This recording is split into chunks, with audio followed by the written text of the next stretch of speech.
मेरा नाम श्रेयांश सुराना है। मैं बाय प्रोफ़ेशन एक चार्टर्ड अकाउंटेंट और कंपनी सेक्रेटरी हूँ। रिसेंट में जो सीएससी सिविल सर्विस एग्ज़ामिनेशन 2020 हुआ था, उसमें मेरा रैंक 269 था और ये मेरा फर्स्ट अटेम्प्ट था यूपीएससी में।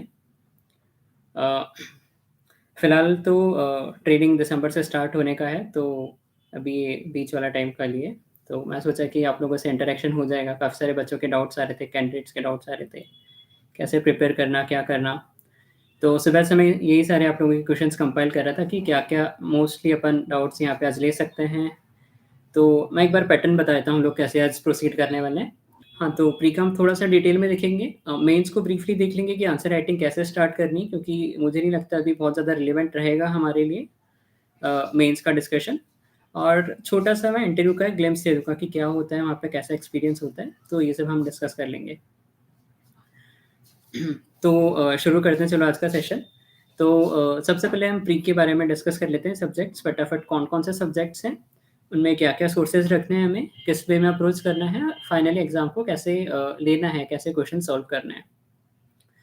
तो पहले मैं सब्जेक्ट्स में बाँट लेता हूँ, सबसे पहले आता है हमारा एंशिएंट हिस्ट्री। तो एंशिएंट हिस्ट्री के लिए मैं पहले बताता हूँ मैंने क्या रेफ़र किया था। मैंने वाजीराम एंड रवि जो है एक क्लासेस उनका शॉर्ट समरी बुक तो नहीं बोल सकते, उनका 70-80 पेजेज़ का स्टडी मटेरियल आता है, वो मार्केट से लिया था मैंने और काफ़ी ब्रीफली इसमें सारी चीज़ें दी हुई है, मैंने वो रेफ़र किया था। अच्छा, उसके अलावा आप क्या रेफ़र कर सकते हो एंशिएंट हिस्ट्री में, जो एनसीईआरटी बुक्स आती हैं, तो दोज़ आर वेरी गुड। जो न्यू एनसीईआरटीज़ है वो भी रेफ़र कर सकते हैं। क्योंकि लास्ट कुछ ईयर्स में देखा गया है कि जो न्यू एनसीईआरटीज़ है उसमें लाइन टू लाइन क्वेश्चंस उठा के आए हुए हैं। तो न्यू एनसीईआरटीज़ आप रेफ़र कर सकते हैं। इवन आप ओल्ड पढ़ रहे हैं तो भी कोई इश्यू नहीं है, ओल्ड भी रेफ़र कर सकते हैं। तो मेडिवल और एंशिएंट दोनों के लिए आप एनसीईआरटी रेफ़र कर सकते हैं और इन दोनों के लिए ही मैंने जो येलो बुक्स आती है वाजीराम की वो रेफ़र की है। अच्छा, तो इसमें पढ़ना कैसा है? क्योंकि सिलेबस काफ़ी ज़्यादा है और पढ़ते-पढ़ते हम कई बार भूल जाते हैं कि चीज़ें याद नहीं हो रही है, किसके बाद कौन-सी डायनेस्टी है, कौन से ईयर में क्या हुआ है, काफ़ी डिफ़िकल्ट सी टर्मिनोलॉजीज़ होती है। तो उसके लिए 2-3 सजेशंस रहेंगे मेरे आपके लिए कि सबसे पहले तो आप जब हिस्ट्री पढ़ें मेनली एंशिएंट या फिर मेडिवल, तो उसमें आपको सीक्वेंस देखते जाना है कि क्रोनोलॉजी क्या है, किसके बाद क्या आया है, मौर्याज़ आए हैं, उसके बाद कौन आया है, गुप्ताज़ कब आए हैं, उनके पहले कौन आया, उनके बाद में कौन आया है। ये मैं इसलिए बोल रहा हूँ कि हो सकता है डायरेक्टली इसके ऊपर क्वेश्चंस नहीं आएँ, पर ये आपको ऑप्शंस एलिमिनेट करने में बहुत हेल्प करने वाले हैं। जैसे इस साल वाले प्री के भी पेपर आपने अगर देखा होगा, तो उसमें भी एक डायरेक्ट क्वेश्चन आया था डायनेस्टी के ऊपर, जो अगर आपको सिर्फ सीक्वेंस पता हो कि किसके बाद में कौन-सी डायनेस्टी आई है, तो बहुत ईज़िली सॉल्व हो जाते हैं इस टाइप के क्वेश्चंस। तो इस वे में आपको एंशिएंट प्लस मेडिवल दोनों को प्रिपेयर करते हुए चलना है। प्लस इसमें एक और इम्पोर्टेंट इश्यू है टर्मिनोलॉजीज़ का कि अग्रहट्टा क्या है और अग्रहारा क्या है और ऐसे कुछ अलग-अलग टर्मिनोलॉजीज़ है। आमिल कौन होते थे, वितिक्तिश कौन होते थे मेडिवल में, एंशिएंट में। तो इसमें आपको क्या करना है कि जैसे-जैसे आप पढ़ते जाएँगे उनका लिस्ट बनाते जाइए उन टर्मिनोलॉजीज़ का। उन टर्मिनोलॉजीज़ को आपको क्या करना है, लिस्ट बनाते जाओ, उसको कंटीन्यूअसली रिवाइज़ करो और आप अगर उसको थोड़ा ध्यान से देखोगे, तो आपको पता चलेगा कि काफ़ी लॉजिकल चीज़ें हैं। वो जो टर्म यूज़ कर रहे हैं ना, जैसे कि प्रजा अध्यक्ष टर्म यूज़ किया है एक जगह पे, तो नाम से समझ में आ जाएगा कि प्रजा अध्यक्ष मतलब कुछ तो इसका एडमिनिस्ट्रेशन से लेना-देना है। तो इस वे में टर्म्स को याद करिए क्योंकि डायरेक्ट क्वेश्चन्स आ रहे हैं उससे हर साल आ रहे हैं और अगर आपको आंसर पता है तो आपको सीधे 2 नंबर प्लस हो जा रहे हैं प्री में। तो ये एंशिएंट और मेडिवल दोनों के लिए इक्वली एप्लीकेबल है हमारा। फिर इसके बाद एक और पार्ट है हमारा एंशिएंट और मेडिवल के साथ में आर्ट एंड कल्चर। इसमें बहुत डिफ़िकल्टीज़ होती हैं एस्पिरेंट्स को। मुझे सुबह भी एक एस्पिरेंट का क्वेश्चन आया था कि आर्ट एंड कल्चर कवर कैसे करना है? क्योंकि उनका ऐसा कहना था कि कवर तो हो जाता है। अच्छा, अभी एक और क्वेश्चन आ गया सेम आर्ट एंड कल्चर के ऊपर कि कवर तो हो जाता है लेकिन याद नहीं रहती चीज़ें। क्योंकि हर डायनेस्टी में 10-15 तरह के टेम्पल्स हैं, हर डायनेस्टी के अलग-अलग स्ट्रक्चर्स हैं, उनके अलग-अलग फीचर्स हैं। जैसे कि अगर हम स्कल्पचर्स ले लें तो मथुरा वाला अलग है, अमरावती वाला अलग है, पर इसमें हमें एक पैटर्न पकड़ना है। अगर आप प्रीवियस ईयर क्वेश्चंस को एनालाइज़ करेंगे, तो आपको समझ में आएगा इसमें कि एक सेट पैटर्न है जिसके बेसिस पे यूपीएससी बार-बार क्वेश्चंस पूछ रहा है। जैसे कि कुछ चीज़ें बहुत ज़्यादा इम्पोर्टेंट हो जाती हैं, से फॉर एग्ज़ाम्पल कि किस तरह के आर्किटेक्चर का क्या फीचर है। तो इस चीज़ के ऊपर यूपीएससी ध्यान दे रहा है तो आपको भी देना है। लेकिन फिर कुछ और चीज़ें हैं आर्ट एंड कल्चर में फॉर एग्ज़ाम्पल कि समोसा कहाँ से आया है या फिर जलेबी कौन से कंट्री से आई है, ये भी एक पार्ट है। बट इस पे यूपीएससी ने कभी क्वेश्चन पूछा नहीं है, तो आप इस चीज़ को अवॉइड कर सकते हो। और फॉर एग्जांपल डांस फॉर्म्स हैं, तो डांस फॉर्म्स पे कभी-कभी क्वेश्चन आ रहे हैं, तो इसको इग्नोर नहीं करना है, इसको अच्छे से करते हुए चलना है। फिर जो विजयनगर आर्किटेक्चर है, उसको अच्छे से करना है। साउथ इंडिया का जो आर्किटेक्चर स्टाइल है, उसको अच्छे से करना है। तो मैं सब कुछ तो नहीं बता पाऊँगा, पर आप अगर पेपर्स एनालाइज़ करेंगे, तो आपको एक पैटर्न समझ में आने लगेगा कि यार इस टाइप के क्वेश्चन्स आर्ट एंड कल्चर में आ रहे हैं। अच्छा, अब किसी ने पूछा सोर्स क्या है? मैं सोर्स साथ-साथ में आपको बताते चलूँगा। हाँ, सोर्स की बात कर रहे थे। आर्ट एंड कल्चर में जो मोस्टली सोर्स रेफ़र किया जाता है, वो या तो एनसीईआरटी है, या फिर तमिलनाडु बोर्ड की बुक है आर्ट एंड कल्चर की, वो भी अच्छी है। उसके अलावा जो मैंने बुक पढ़ी थी, वो नितिन संघानिया सर के हैंड रिटन नोट्स पढ़े थे मैंने, जो कुछ 30-30 पेजेज़ की 6 पीडीएफ्स हैं। तो अगर आपको शॉर्ट में पढ़ना है आर्ट एंड कल्चर, तो that is good, but I won't suggest कि इसको शॉर्ट में पढ़ा जाए, क्योंकि इससे काफ़ी क्वेश्चन्स आ रहे हैं, तो उसको थोड़ा एक्सटेंसिवली आप पढ़ सकते हैं और मल्टीपल रिविजन्स कर सकते हो। Since मेरे पास टाइम बहुत कम था, I had 9 or 10 months before my pre, which was scheduled on in May 2020, तो मैंने फिर शॉर्टकट अपनाया और वो जो नितिन सिंघानिया सर के नोट्स हैं, शॉर्ट नोट्स हैंड रिटन, वो पढ़ लिए थे। अच्छा, उसके अलावा आप रेफ़र कर सकते हो आर्ट एंड कल्चर के लिए, नितिन सिंघानिया सर की बुक आती है आर्ट एंड कल्चर के ऊपर, that is good, you can refer that. But मैं अगेन आपको बोलूँगा, इसका सिलेबस बहुत बड़ा है, आपको सेलेक्टिवली जाना है इस पे। क्योंकि सिर्फ़ आर्ट एंड कल्चर नहीं है, सिर्फ़ हिस्ट्री नहीं है, हमारे पास पढ़ने के लिए बहुत सारा है। तो मेन इश्यू होता है हमारा टाइम मैनेजमेंट का। तो प्रीवियस ईयर पेपर साथ-साथ में एनालाइज़ करना है और देखना है कि कौन-सा टॉपिक इम्पोर्टेंट है और कौन-सा लेस इम्पोर्टेंट है। इम्पोर्टेंट टॉपिक पे ज़्यादा ध्यान देना है, मल्टीपल रिविजन्स करने हैं, लेस इम्पोर्टेंट है तो एक बार आपने फटाफट सामने से घुमाएँ और आगे बढ़ें। हाँ, ये हो गया अपना मेडिवियल और एंशिएंट की बात। इसके बाद हम चलते हैं मॉडर्न हिस्ट्री पे। मॉडर्न हिस्ट्री मोर और लेस सॉर्टेड है, क्योंकि एक स्टैंडर्ड सोर्स जो most of the people for English medium हम लोग जो रेफ़र करते हैं, स्पेक्ट्रम। किसी ने हिंदी मीडियम का मुझे पूछा है, एक्चुअली हिंदी मीडियम के हिस्ट्री, मॉडर्न हिस्ट्री स्पेसिफिकली मुझे बहुत ज़्यादा आइडिया नहीं है, तो मैं उसके बारे में नहीं बता पाऊँगा। स्टिल आप मेरे को टेक्स्ट कर दीजिएगा, मुझे कुछ पता चलता है तो मैं आपको श्योरली इसका बताने का ट्राई करता हूँ। इंग्लिश मीडियम के लिए हम लोग स्पेक्ट्रम जो सोर्स है मॉडर्न हिस्ट्री के लिए, ये रेफ़र करते हैं। और कई सारे स्टूडेंट्स का क्वेरी आता है कि क्या स्पेक्ट्रम सफिशिएंट है? तो आई वुड से कि the book is more than sufficient. करिए आप स्पेक्ट्रम, काफ़ी अच्छा बुक है, और द बेस्ट पार्ट इज़ उसमें लास्ट में हर चैप्टर के बाद में एक समरी दिया हुआ है। तो समरी का फ़ायदा क्या है, अपने चैप्टर पढ़ा और फटाफट से आप देख सकते हैं आपको कितना याद है जो आपने पढ़ लिया। इवन इफ नहीं भी याद है, तो समरी से आप रिवाइज़ कर सकते हैं फटाफट चीज़ों को। ये तो हो गया समरी वाला पार्ट। फिर जब आप बुक के लास्ट में जाएँगे, तो वहाँ पे बहुत अच्छी टेबल्स बनी हुई हैं कि कौन से वाइसरॉय के टाइम पे क्या-क्या चीज़ें हुई हैं, कौन से कांग्रेस के सेशन में क्या-क्या डिसीजंस लिए गए इम्पोर्टेंट। तो ये सारी चीज़ें आप कवर कर सकते हैं। स्पेक्ट्रम बुक आप श्योरली रेफ़र कर सकते हैं, और बहुत ज़्यादा इसमें सोर्सेज़ के पीछे भागने की ज़रूरत नहीं है। मैं खासकर सोर्सेज़ के लिए इसलिए आपको थोड़ा फ़ोकस कर रहा हूँ, क्योंकि सोर्सेज़ बहुत सारे हैं हमारे पास, ऑनलाइन सोर्सेज़ भी बहुत हैं, बट हमको सोर्स लिमिटेड रखना है और मल्टीपल रिविजन्स करना है इसमें। ठीक है? अच्छा, और अगर आप इसके अलावा कुछ और सोर्स पढ़ रहे हैं, तो बदलने की ज़रूरत नहीं है। आप उस पे स्ट्रॉन्ग रहिए, उसी को बार-बार रिवाइज़ करिए, क्योंकि अलग-अलग इंसान आपको अलग-अलग सोर्सेज़ बताते रहेंगे, पर आपको आपका सोर्स पकड़ते हुए चलना है। क्योंकि देखो, ऐसा होगा कि अगर जब आप टेस्ट सीरीज़ लिखेंगे, तो हो सकता है उसमें से 20 क्वेश्चन, 25 क्वेश्चन, 30 क्वेश्चन ऐसे होंगे जो आपको नहीं बन रहे हैं। तो आप सोचेंगे हो सकता है हम जिस सोर्स से पढ़ रहे हैं वो सफिशिएंट नहीं है, 1-2 बुक और उठा ले आते हैं, यार ये तो उस बुक से क्वेश्चन आ रहा है। पर लेट मी टेल यू, ये वाली चीज़ आपको और ज़्यादा कुएँ के अंदर धकेलती जाएगी, and at the end you will find yourself at the middle of nowhere. अच्छा, रिवीजन के लिए थोड़ा स्पेसिफिक बताना प्लीज़। अच्छा, रिवीजन कैसे करना है? 2 वे हो सकते हैं रिवीजन के। एक तो आप पढ़ते समय हो सकता है नोट्स बना रहे हो साथ-साथ में, तो नोट्स को रिवाइज़ करना है आपको जब रिवाइज़ करोगे।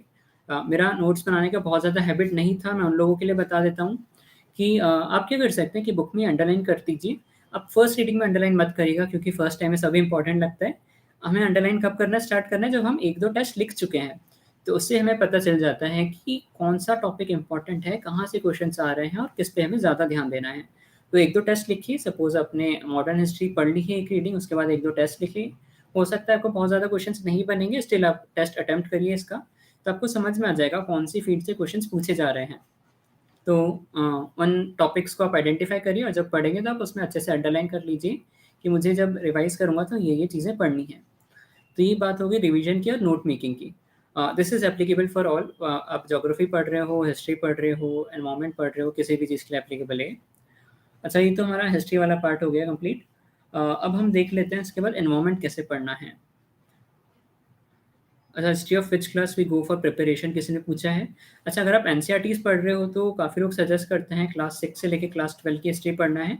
बट आई वुड से अगर आप 11th-12th का जो थीम्स वाला बुक है ना, थीम्स ऑफ इंडियन हिस्ट्री ऐसा कुछ बुक का नाम है थीम्स, तो वो भी मुझे सफिशिएंट लगा। मैंने ऑल्दो बहुत ज़्यादा उसकी रीडिंग ली नहीं है, एक रीडिंग लिया था। बट आई थिंक मोर और लेस उसमें कंटेंट कवर हो गया है। स्टिल अगर आप बेसिक से जाना चाहते हो तो you can start reading from class 6 NCERT. But I would suggest कि the theme series is sufficient for the history. किसी ने पूछा है कोचिंग ऑफलाइन या ऑनलाइन कौन सी बेटर है। मैंने स्टार्ट में जब मैं दिल्ली गया था तो मैंने कोचिंग लगाई थी।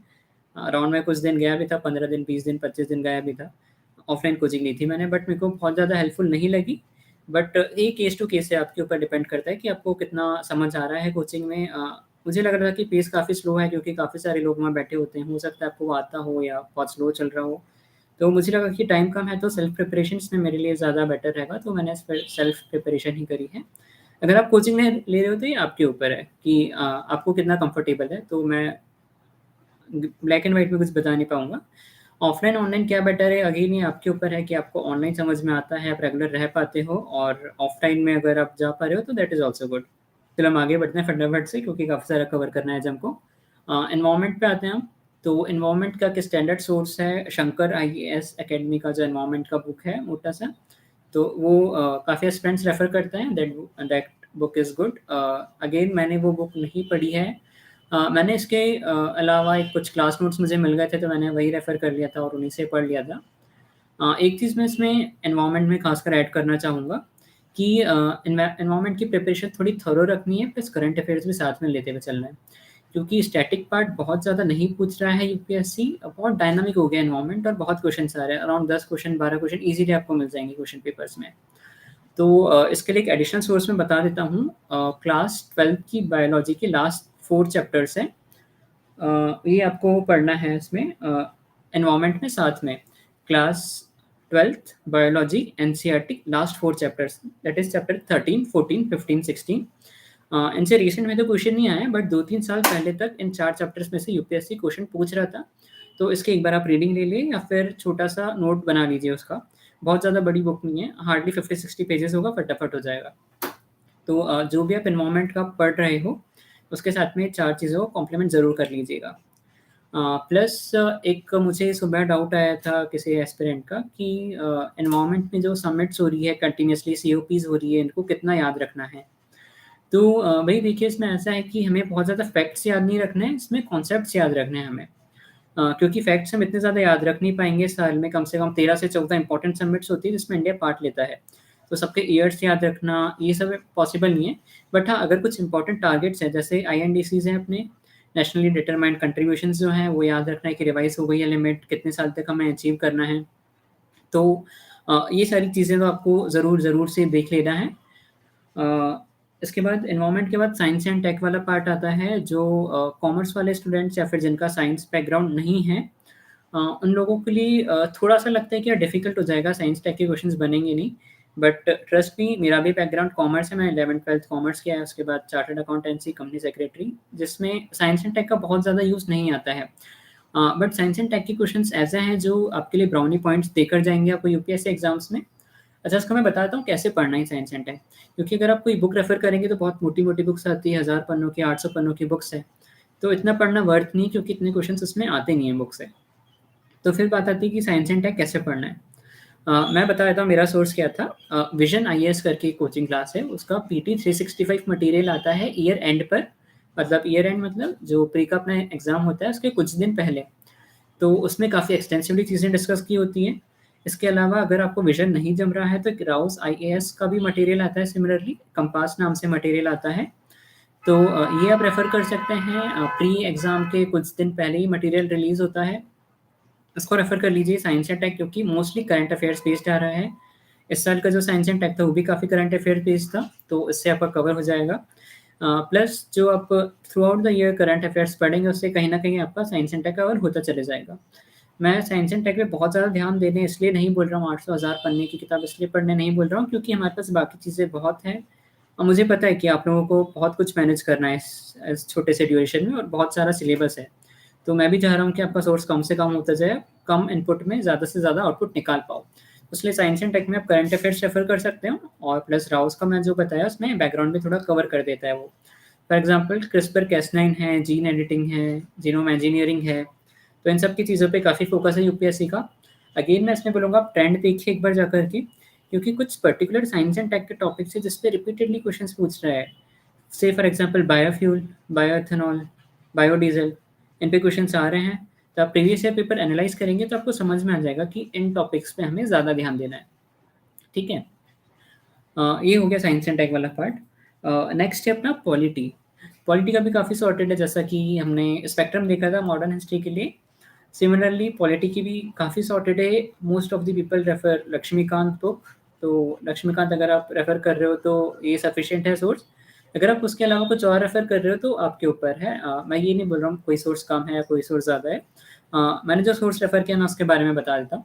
अगर आप लक्ष्मीकांत पढ़ रहे हैं तो that is sufficient for from the point of view of preliminary examinations. तो उसको रिलीजियसली पढ़िए आप। और पॉलिटी में ना एक चीज़ हमें ध्यान रखनी है कि पॉलिटी के क्वेश्चंस पूरे एस्पिरेंट सही कर रहे हैं एग्जाम में, तो हमें क्वेश्चन गलत नहीं करने हैं, क्योंकि पॉलिटी के काफ़ी डायरेक्ट और कॉन्सेप्चुअल क्वेश्चंस आ रहे हैं और ऑलमोस्ट सभी लोग सही करने वाले हैं उसको। तो अगर हमारा एक भी पॉलिटी का क्वेश्चन गलत हो गया तो आप समझिए कि रेस में कहीं न कहीं हम पीछे छूटते जा रहे हैं। इसलिए पॉलिटी बहुत अच्छे से प्रिपेयर करना है। लक्ष्मीकांत का तो पूरा रट्टा मार दो। अच्छा, रट्टा मार दो से मेरा मतलब ये नहीं कि हर चीज़ मगअप करना है। अगेन आप प्रीवियस ईयर पेपर एनालाइज़ करिए, आपको समझ में आ जाएगा कि कौन से टॉपिक्स इम्पोर्टेंट हैं, कौन से लीस्ट इम्पोर्टेंट हैं और कौन से सिर्फ़ एक बार रीडिंग देके आगे बढ़ा जा सकता है। फॉर एग्ज़ाम्पल ऐसे लास्ट में उसमें टॉपिक्स नहीं अगर आपने पढ़ी होगी तो कमीशन्स कौन-सी है, कमिटीज़ कौन-सी है, इसमें सिलेक्शन कमिटी कैसी रहती है, उस पे क्वेश्चन्स आते रहते हैं, वो पढ़ लो। फिर स्टार्टिंग के जो चैप्टर्स हैं हमारे टिल पार्लियामेंट वाला, फिर उसके बाद की कमिटीज़ वाला, इम्पोर्टेंट चैप्टर उसको अच्छे से पढ़िए। फिर जो शुरू के चैप्टर्स है अपना कॉन्स्टिट्यूशनलिज़्म वाला, प्रीएम्बल वाला, उससे डायरेक्ट क्वेश्चंस तो नहीं आती है। डायरेक्ट क्वेश्चंस नहीं आएँगे, पर उसमें जो कॉन्सेप्चुअल क्वेश्चन आजकल जो देने लगा है यूपीएससी, हर साल 2 क्वेश्चन आ रहे हैं कॉन्सेप्चुअल, बहुत ईज़िली सॉल्व हो जाएँगे। आपको माइंड में सिर्फ प्रीएम्बल रखना है, कॉन्स्टिट्यूशन रखना है, उसको माइंड में रखते हुए आप अगर क्वेश्चन पढ़ोगे तो बहुत ईज़िली सॉल्व हो जाएगा वो। तो पॉलिटी के लिए लक्ष्मीकांत मैंने बता दिया है। आगे बढ़ते हैं हम। पॉलिटी का मैं स्पेशली बोल रहा हूँ कि प्रीवियस ईयर क्वेश्चंस एनालाइज़ करिए और ज़्यादा से ज़्यादा क्वेश्चंस लगाने का ट्राई करिए। अच्छा, द बेस्ट पार्ट इज़ कि लक्ष्मीकांत ने पीछे भी बुक दी हुई क्वेश्चंस दिए हुए हैं बुक के, वो भी आप अटेम्प्ट कर सकते हो। काफ़ी सारे क्वेश्चंस हैं, अच्छे क्वेश्चंस हैं। शायद जहाँ तक प्रीवियस ईयर क्वेश्चंस ही दिए हैं उसमें, उसको अटेम्प्ट करिए, आपको समझ में आने लगेगा कि कौन-सा टॉपिक हमें पढ़ने के बाद भी गलत हो रहा है या फिर कौन-सा ऐसा टॉपिक है जो हम सोच रहे थे लीस्ट इम्पोर्टेंट है, बट इम्पोर्टेंट था वो क्योंकि इससे क्वेश्चंस आ रहे हैं। तो क्वेश्चंस करते हुए चलिए साथ में। ये हो गया हमारा पॉलिटी वाला पार्ट। अब हम आ जाते हैं कौन-सा ज्योग्राफी। ज्योग्राफी में बहुत ज़्यादा इश्यू तो नहीं जाना चाहिए मेरे ख्याल से, क्योंकि both for the science background as well as the commerce कुछ ना कुछ थोड़ा नया ही रहता है और कुछ ना कुछ पुराना भी होता है इसमें कि 10th तक का ज्योग्राफी काफ़ी एक्सटेंसिवली आता है, उसके बाद का भी आता है। तो मैं पहले सोर्स बता देता हूँ ज्योग्राफी का आपके लिए।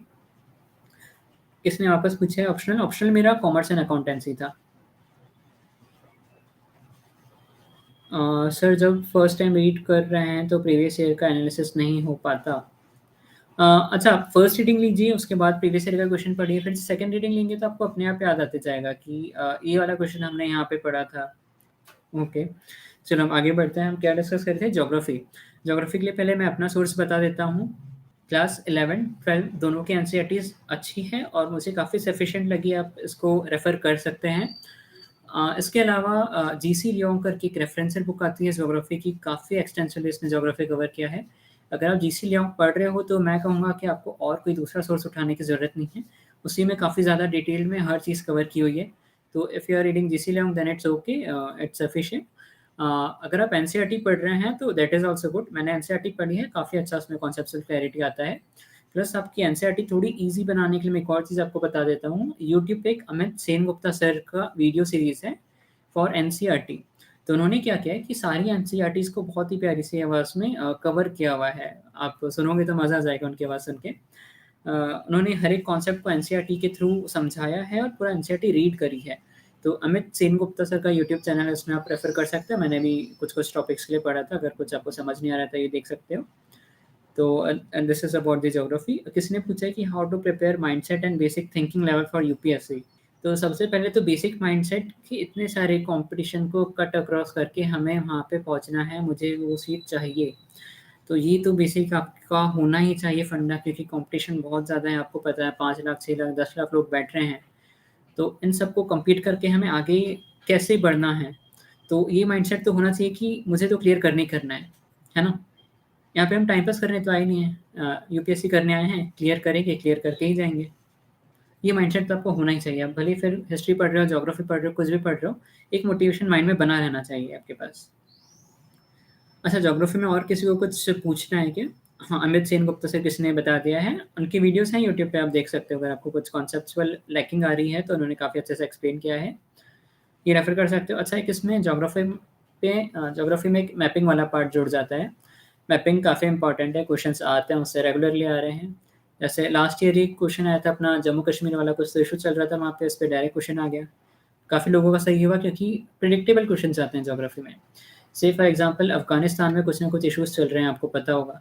तो वहाँ पे देख लीजिए कौन सी सिटीज़ कहाँ पर है, नॉर्थ टू साउथ लोकेशन क्या है, ईस्ट टू वेस्ट लोकेशन क्या है। फिर बेसिक मैपिंग में पढ़ना है कि कौन से रिवर्स के या फिर कौन सी सीज़, ओशियंस के बाजू में कौन सी कंट्रीज़ है। ये अच्छे से करना है। कंट्रीज़ के रिलेटिव लोकेशन देखना है, किसके बाजू में क्या है, किसकी बॉर्डर टच हो रही है, नहीं हो रही है। तो ये सारी चीज़ें देखनी है। इसके लिए मैं सजेस्ट करूँगा कि आप जहाँ भी पढ़ रहे हो वहाँ पे एक वर्ल्ड मैप लगा के रख दीजिए, और जैसे ही न्यूज़पेपर में कुछ भी लोकेशन आई, उसको ढूँढने का ट्राई कीजिए कि यार इस मैप को लोकेट करते हैं कि कहाँ पर है। जैसे लास्ट ईयर एक एवर गिवन का बहुत न्यूज़ चल रहा था कि सुएज़ कैनाल में जाके फँस गया था, बड़ा-सा शिप था, काफ़ी दिन तक न्यूज़ चली थी उसकी। तो हमें न्यूज़ से बहुत ज़्यादा तो लेना-देना नहीं है, बट हमें हमारे लिए इस न्यूज़ को देखते हुए सुएज़ कैनाल इम्पोर्टेंट हो जाती है कि इसका हिस्ट्री क्या है, किस रीजन को कनेक्ट करती है, कौन-सी 2 सीज़ को कनेक्ट कर रही है, कौन इसका ओनर है, इस टाइप की कुछ-कुछ चीज़ें हमें ध्यान रखते जानी है। तो जैसे ही कुछ न्यूज़ आ रही है, फटाफट से आपने मैप खोला, उसमें से देखे ये लोकेशन है, खत्म। अच्छा, थ्रू आउट द ईयर आप बोलोगे कि काफ़ी सारी लोकेशंस इकट्ठी हो जाएगी, अब इसको रिवाइज़ कैसे करें? तो इसके लिए मैं बताता हूँ कि यूट्यूब पे काफ़ी सारे चैनल्स, कोचिंग क्लासेस वाले ईयरली समरी वीडियोज़ डालते हैं। आप उसको रेफ़र कर सकते हो। उसमें बहुत अच्छे से वो लोग इंटरनेशनल, नेशनल रिसोर्सेज़ सब कुछ कवर कर देते हैं। तो इन सब चीज़ों को आप उनके थ्रू कर सकते हो। मैं इसलिए बोल रहा हूँ क्योंकि इससे आपका काफ़ी सारा टाइम बच जाएगा, क्योंकि हो सकता है थ्रू आउट द ईयर कुछ चीज़ें आ रही हो जो आप मिस करते जा रहे हो, लेकिन वो लोग कवर कर देंगे, तो आपकी मेहनत बचेगी, क्योंकि वो लोग एफर्ट्स ले रहे हैं आपके लिए। तो उसको यूटिलाइज़ करिए, है ना? तो ये मैपिंग वाला पार्ट हो गया। प्लस मैपिंग एक थोड़ा एक्सटेंसिव टॉपिक है, तो अगर आपको लगेगा तो मैं वापस इसके लिए एक अलग एक्सटेंसिव वीडियो बना लेंगे हम लोग, कैसे-कैसे पढ़ना है, कैसे-कैसे कवर करना है। बट ब्रीफली यही है, इसी वे में आप करेंगे तो मैपिंग भी आपका काफ़ी अच्छा कवर हो जाएगा। अब हम चलते हैं नेक्स्ट, स्कीम्स वगैरह कैसे कवर करना है, क्योंकि थ्रू आउट द ईयर बहुत सारी स्कीम्स आ रही हैं। गवर्नमेंट हर कुछ महीने में, हर महीने बोल रहा हूँ, हर महीने में 2-3 स्कीम्स लेके आ रही है। तो कैसे-कैसे कवर करना है इतनी सारी स्कीम्स, उसका डेटा कैसे याद रखना है, एज लिमिट क्या है, एलिजिबिलिटी क्राइटेरिया क्या है, सनसेट क्लॉज़ क्या है। तो इसके लिए मैं बोलूँगा मैंने जो स्ट्रैटेजी अपनाई थी, मैंने इसके लिए बहुत सारे मॉक टेस्ट पेपर्स यूज़ करे हैं। तो मॉक टेस्ट पेपर से क्या होगा ना कि आपको पता चल जाएगा कि कौन-कौन सी स्कीम्स इम्पोर्टेंट है, प्लस आपको फैक्ट्स उसके याद हो जाएँगे। क्योंकि जो इम्पोर्टेंट स्कीम्स होती हैं, वो रिपीटेडली क्वेश्चन्स पूछे जाते हैं। और अगर आप यूपीएससी का पेपर देखेंगे तो बहुत ज़्यादा इधर-उधर की स्कीम्स नहीं आई हैं। जो स्कीम्स रेगुलरली न्यूज़ में आती हैं, तो उन सब पे ही यूपीएससी जनरली क्वेश्चन पूछता है। तो अगेन आई विल से कि यूपीएससी के ट्रेंड को आप देखिए तो आपको स्कीम समझ में आ जाएगी कौन सी इम्पोर्टेंट है। अच्छा, किसी का क्वेश्चन है, can you please repeat the name of YouTuber? Amit Sengupta sir. Amit Sengupta sir का चैनल है, वो काफ़ी अच्छे से बता देते हैं। सर, न्यू एनसीईआरटी कितनी इम्पोर्टेंट है? मैं बोलूँगा कि अगर आप ओल्ड एनसीईआरटी पढ़ रहे हैं तो उसको पढ़ते रहिए। लेकिन न्यू एनसीईआरटी अगर आपने पढ़ना स्टार्ट नहीं किया है तो आई वुड सजेस्ट कि न्यू एनसीईआरटी पे जाइए। स्टिल अगर आप न्यू एनसीईआरटी पढ़ना चाहते हैं तो उसमें ना बॉक्सेस दिए हुए हैं साइड में, टॉपिक्स के साइड में या फिर इमेजेस के नीचे, वो पढ़ सकते हैं, उससे क्वेश्चन्स आ रहे हैं, क्योंकि ओल्ड में कवर्ड है बट न्यू में उसको बेटर प्रेजेंटेशन में दिया है, इसलिए मैं न्यू सजेस्ट कर रहा हूँ। अदरवाइज़ सब सेम ही है। अमित सर की इंग्लिश मीडियम की है। हाँ जी, अमित सर की इंग्लिश मीडियम की है। वो डायग्राम के थ्रू समझाते हैं, काफ़ी अच्छे से समझ में आएगा मुझे लगता है। आपका मीडियम इंग्लिश मीडियम है पर हिंदी मीडियम है पर इंग्लिश मीडियम से प्रिपेयर करना चाहते हैं। अगर आपका मीडियम हिंदी है तो, और आप हिंदी में कंफर्टेबल हैं तो हिंदी में ही चलिए। क्योंकि इसमें क्या होगा ना कि हम प्री तो कर लेंगे क्योंकि ऑब्जेक्टिव टाइप है, तो थोड़ा-सा हमने इंग्लिश वाला पढ़ लिया, थोड़ा-सा हिंदी वाला पढ़ लिया और अकॉर्डिंगली इसको अपने समझ के हिसाब से सॉल्व कर लिया। तो प्री मैं बोलूँगा हो सकता है, अगर आपका हिंदी मीडियम है तो इंग्लिश में भी। बट हो सकता है, मुझे नहीं पता बहुत ज़्यादा, बट हो सकता है कि मेंस में इश्यू आ सकता है क्योंकि वहाँ पे डिस्क्रिप्टिव आंसर है, हमें चीज़ें लिख-लिख के करनी है, आंसर्स लिखना है। तो अगर आपका अंडरस्टैंडिंग बढ़ रहा है, आपको राइटिंग में इश्यू नहीं आ रहा है, स्पीड में प्रॉब्लम नहीं आ रहा है, तो yes you can definitely go for English medium. But again I will suggest कि अगर आपका अभी तक के हिंदी मीडियम रहा है, तो हिंदी मीडियम से एग्ज़ाम दीजिए। अगर आपका फ्लो उसमें अच्छा है तो जनरली कंसेप्शन रहता है कि हिंदी मीडियम का रिज़ल्ट इतना अच्छा नहीं आ रहा है, बट ट्रस्ट मी यूपीएससी बहुत ही फेयर इंस्टीट्यूशन है। कहीं कोई पार्शियलिटी नहीं हो रही है। इवन हिंदी मीडियम के भी स्टूडेंट्स पास हो रहे हैं। मेरे कुछ फ्रेंड्स हैं जिन्होंने हिंदी मीडियम में दिया था and they cleared in second और third attempt with a good rank. तो हिंदी मीडियम में आप दे सकते हैं पेपर। और क्या क्वेश्चन आया है? सर एनसीईआरटी कैसे पढ़ें? एनसीईआरटी एक आप बेस मटेरियल बना के चलिए। अगर आपके पास टाइम है तो उसका फर्स्ट रीडिंग ले लीजिए। ठीक है? एनसीईआरटी का फर्स्ट रीडिंग ले लीजिए क्विकली, क्योंकि आपको अंडरस्टैंडिंग बनाने में हेल्प करेगा एनसीईआरटी। मैंने सारी एनसीईआरटीज़ नहीं पढ़ी थी क्योंकि मेरे पास टाइम नहीं था। तो मैंने क्या किया था, सिर्फ़ जो इम्पोर्टेंट एनसीईआरटीज़ है, फॉर एग्ज़ाम्पल थीम्स हो गया, ज्योग्राफी हो गया, उतना पढ़ा था, वो भी क्लास 11th और 12th। लेकिन अगर आपके पास टाइम है तो आप क्लास 6 से लेके 12th तक के पढ़ सकते हैं, तो एक अंडरस्टैंडिंग आ जाएगी। बट मैं बोल रहा हूँ कि एनसीईआरटी को बेस मटेरियल नहीं बना सकते पूरा 6 से 12 तक के। आप एक रेफरेंसर उठा लीजिए, उसे उसे ही बेस मटेरियल बनाइए। और उसके अलावा जो मैंने बताया है कि ज्योग्राफी में बेस मटेरियल बना सकते हैं एनसीईआरटी को, हिस्ट्री में बना सकते हैं, उसमें बना सकते हो। बट बाकी सिर्फ बेसिक अंडरस्टैंडिंग के लिए रखिए आप एनसीईआरटी। निखिल ने कहा है व्हिच कोचिंग क्लासेस बेस्ट? अच्छा निखिल, ऐसा है कि मार्केट में बहुत सारी कोचिंग क्लासेस है, सबके वहाँ आपको पोस्टर लगे दिख जाएँगे कि हमारे यहाँ से इतने टॉपर्स निकले, इतने टॉपर्स निकले। बट आई विल से कि बहुत ज़्यादा फ़र्क नहीं पड़ेगा, आप कोई भी कोचिंग क्लास ले लीजिए, जैसे विज़न हो गया, नेक्स्ट आईएएस हो गया, वाजीराम हो गया, बहुत सारी कोचिंग्स हैं। कोई भी एक सेलेक्ट कर लीजिए क्योंकि लेट मी टेल यू बहुत ज़्यादा कॉस्टली हो गए हैं आजकल कोचिंग क्लासेस भी, तो हमें नाम के पीछे नहीं जाना है। क्योंकि वहाँ पे क्या होने वाला है, सिर्फ़ फॉर एग्ज़ाम्पल मॉडर्न हिस्ट्री है, तो मतलब हिस्ट्री में क्या पढ़ा देंगे ना कोचिंग में कि इस इवेंट के बाद में ये इवेंट हुआ है, गांधी जी इस ईयर में आए, उन्होंने नॉन कोऑपरेशन मूवमेंट स्टार्ट किया। बुक में भी वही लिखा है, हमें भी वही पढ़ना है। तो बहुत ज़्यादा कॉन्सेप्चुअल अंडरस्टैंडिंग की रिक्वायरमेंट नहीं है। बट येस, अगर आपको लगता है कि गाइडेंस चाहिए आपको, से फॉर एग्ज़ाम्पल ज्योग्राफी में या आपको समझ नहीं आ रहा है खुद से इतना सिलेबस कैसे कवर करना है, तो definitely you can go for the coachings. But I will not say कि कोई पर्टिकुलर कोचिंग बेस्ट है या फिर ये वाली कोचिंग अच्छी नहीं है। सभी में मोर और लेस आपको सेम ही करने के लिए मिलेगा। अच्छा, वापस क्वेश्चन आया है कि बिना कोचिंग के यूपीएससी क्लियर कर सकते हैं क्या? अ, बिना कोचिंग के यूपीएससी मैंने क्लियर किया है, मुझसे हुआ है, और not just me, there are many many examples, बहुत सारे एग्जांपल्स हैं जिन्होंने बिना कोचिंग के यूपीएससी क्लियर किया है विद अ गुड रैंक। तो डेफ़िनिटली हो सकता है। अगर आपको लग रहा है आपने कोचिंग नहीं कर रही है, आप पीछे छूट रहे हो, तो ऐसा बिल्कुल नहीं है। सेल्फ स्टडी से भी काफ़ी अच्छे रिज़ल्ट्स आए हैं, मैंने खुद ने देखा है।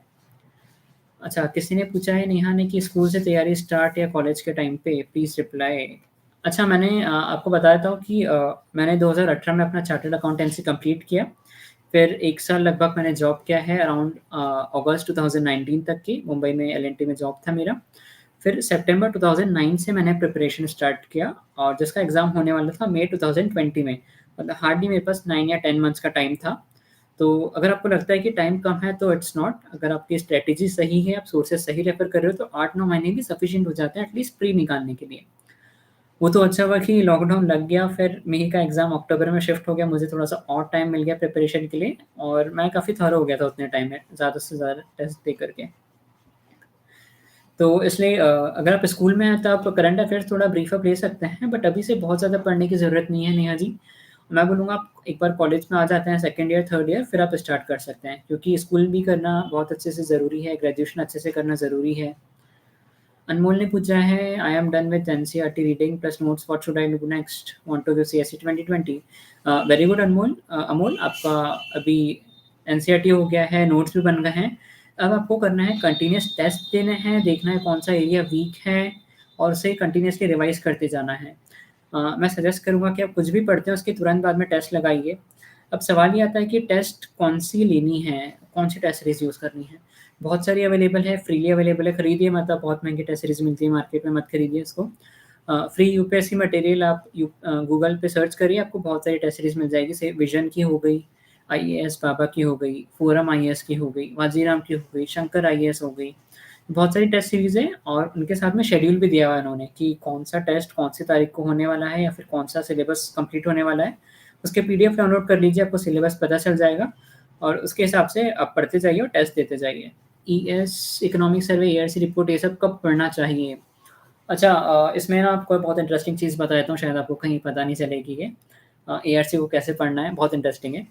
इकोनॉमिक सर्वे, अच्छा इकोनॉमिक सर्वे आपको करंट जो लेटेस्ट ईयर का है, जिस ईयर में एग्ज़ाम होने वाला है, उस ईयर का पढ़ना है। पिछला वाला पढ़ के बहुत ज़्यादा आपको हेल्प होगा नहीं, क्योंकि कई बार इकोनॉमिक सर्वे से डायरेक्टली उठा के रिपोर्ट पूछ लेते हैं कि एक्स वाई ज़ेड रिपोर्ट है, ये कौन-सी कमिटी की है या फिर किसने रिकमेंड करी है, या नीति आयोग की है या नहीं है। तो ये आप इकोनॉमिक सर्वे से कवर कर सकते हो। इसको कवर कैसे करना है, क्योंकि जो ओरिजिनल डॉक्यूमेंट आता है इकोनॉमिक सर्वे का काफ़ी वास्ट होता है। किसी भी कोचिंग का मटेरियल उठा लीजिए, वहाँ पे समरी में बहुत अच्छे से कवर हो जाएगा।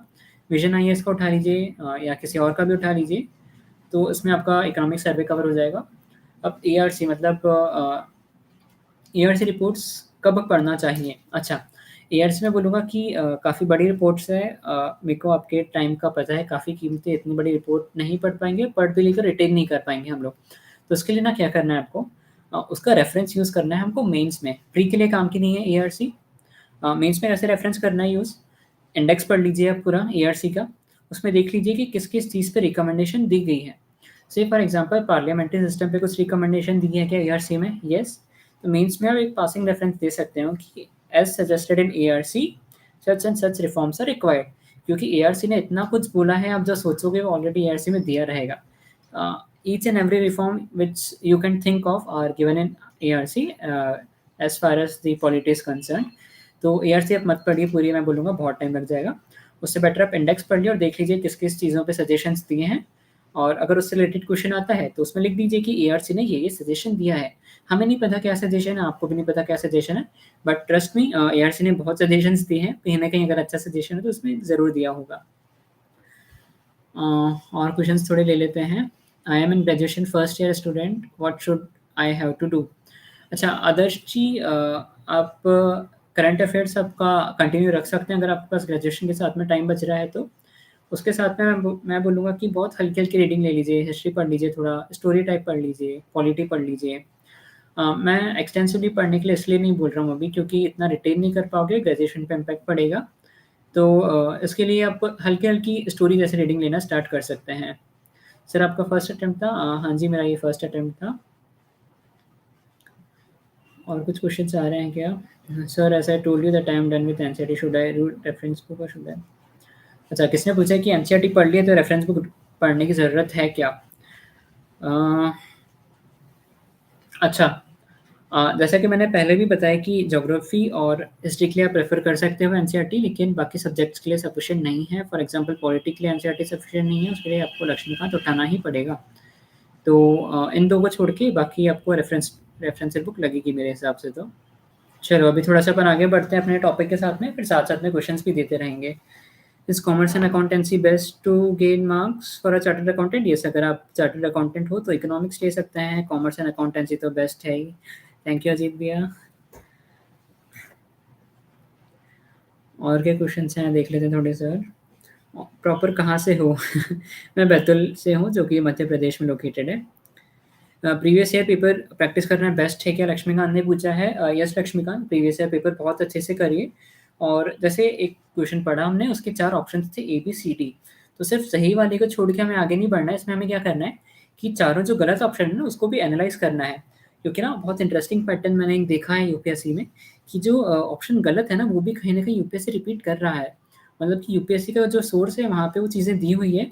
इसके लिए not just the right answer, आपको जो रॉन्ग ऑप्शन है उसके बारे में भी थोड़ा बहुत पढ़ लेना है। जैसे कि 2017 या 18 मुझे याद नहीं है, उसमें एक हड़प्पा से रिलेटेड क्वेश्चन था। उसमें 4 ऑप्शन थे, और जो चौथा वाला ऑप्शन था वो वापस से कहीं न कहीं पेपर में रिपीट हुआ है। मतलब कि यूपीएससी एक ही सोर्स से उठा रहा है। अगर नहीं भी उठा रहा है तो अगर ऑप्शन में आया है तो ऑटोमैटिकली इम्पोर्टेंट हो जाता है। तो प्रीवियस ईयर पेपर प्रैक्टिस करना है, प्लस उसको एनालाइज़ करना उससे भी ज़्यादा इम्पोर्टेंट है। प्रैक्टिस तो करनी है, प्लस एनालाइज़ भी करना है। फर्स्ट ईयर में हूँ, तैयारी के लिए सही है। हाँ जी, फर्स्ट ईयर में आप हैं तो तैयारी थोड़ी-थोड़ी स्टार्ट कर दीजिए, बहुत ज़्यादा लोड लेने की ज़रूरत नहीं है अभी से। न्यूज़पेपर एनसीईआरटी के बाद स्टार्ट करें या एकदम बिगिनिंग से? न्यूज़पेपर मैं बोलूँगा अगर आपके पास टाइम है तो पढ़ते रहिए, करंट अफेयर्स कभी भी खाली नहीं जाएगा, आपका बेस बनता रहेगा, आपको पता चलता रहेगा किस वे में हमें अप्रोच करना है। बट अगर टाइम नहीं है तो मैं आपके लिए एक शॉर्टकट बता देता हूँ। बायजूस का या फिर किसी भी चैनल का शाम में एक आधे घंटे का, पौन घंटे का वीडियो आता है डेली न्यूज़पेपर एनालिसिस का। मैं भी रेफ़र कर देता था। कई बार मैं न्यूज़पेपर पढ़ना भूल जाता था। अच्छा, करंट अफेयर्स का अपन बाद में डिटेल में डिस्कस करेंगे बट शॉर्ट में बता देता हूँ कि इन वीडियोज़ को आप रेफ़र कर सकते हो अगर आप करंटली न्यूज़पेपर नहीं पढ़ पा रहे हो। मैं ये बात सिर्फ़ उन लोगों के लिए कह रहा हूँ, जो अभी फर्स्ट ईयर, सेकंड ईयर में हैं और बहुत ज़्यादा न्यूज़पेपर के लिए टाइम नहीं दे पा रहे हैं। बट अगर आप फुल फ्लेज प्रिपरेशन कर रहे हैं तो न्यूज़पेपर पढ़िए। सर मेंस आंसर राइटिंग में ब्लैंक पेज या बचे हुए पेजेज़ को फुल्ली कट कर देना चाहिए या वैसे ही छोड़ देना चाहिए? सजेस्ट ये किया जाता है कि उसको कट कर देना चाहिए, तो बहुत ज़्यादा इश्यू नहीं है मेंस एंड आंसर राइटिंग में, काफ़ी लूज़ेंट रहती है उनकी चेकिंग वगैरह या उनका तरीका, बट स्टिल सजेस्ट किया जाता है कि कट कर देना चाहिए। विदाउट कोचिंग सेल्फ प्रिपेयर हो सकता है, मैं रिपीटेडली बता रहा हूँ कि मैंने कोचिंग जॉइन करी थी, मैं 15-20 दिन अराउंड गया भी था। बट मुझे लगा कि सेल्फ प्रिपरेशन हो सकता है और मेरे लिए वो ज़्यादा बेनिफिशियल था तो मैंने सेल्फ किया।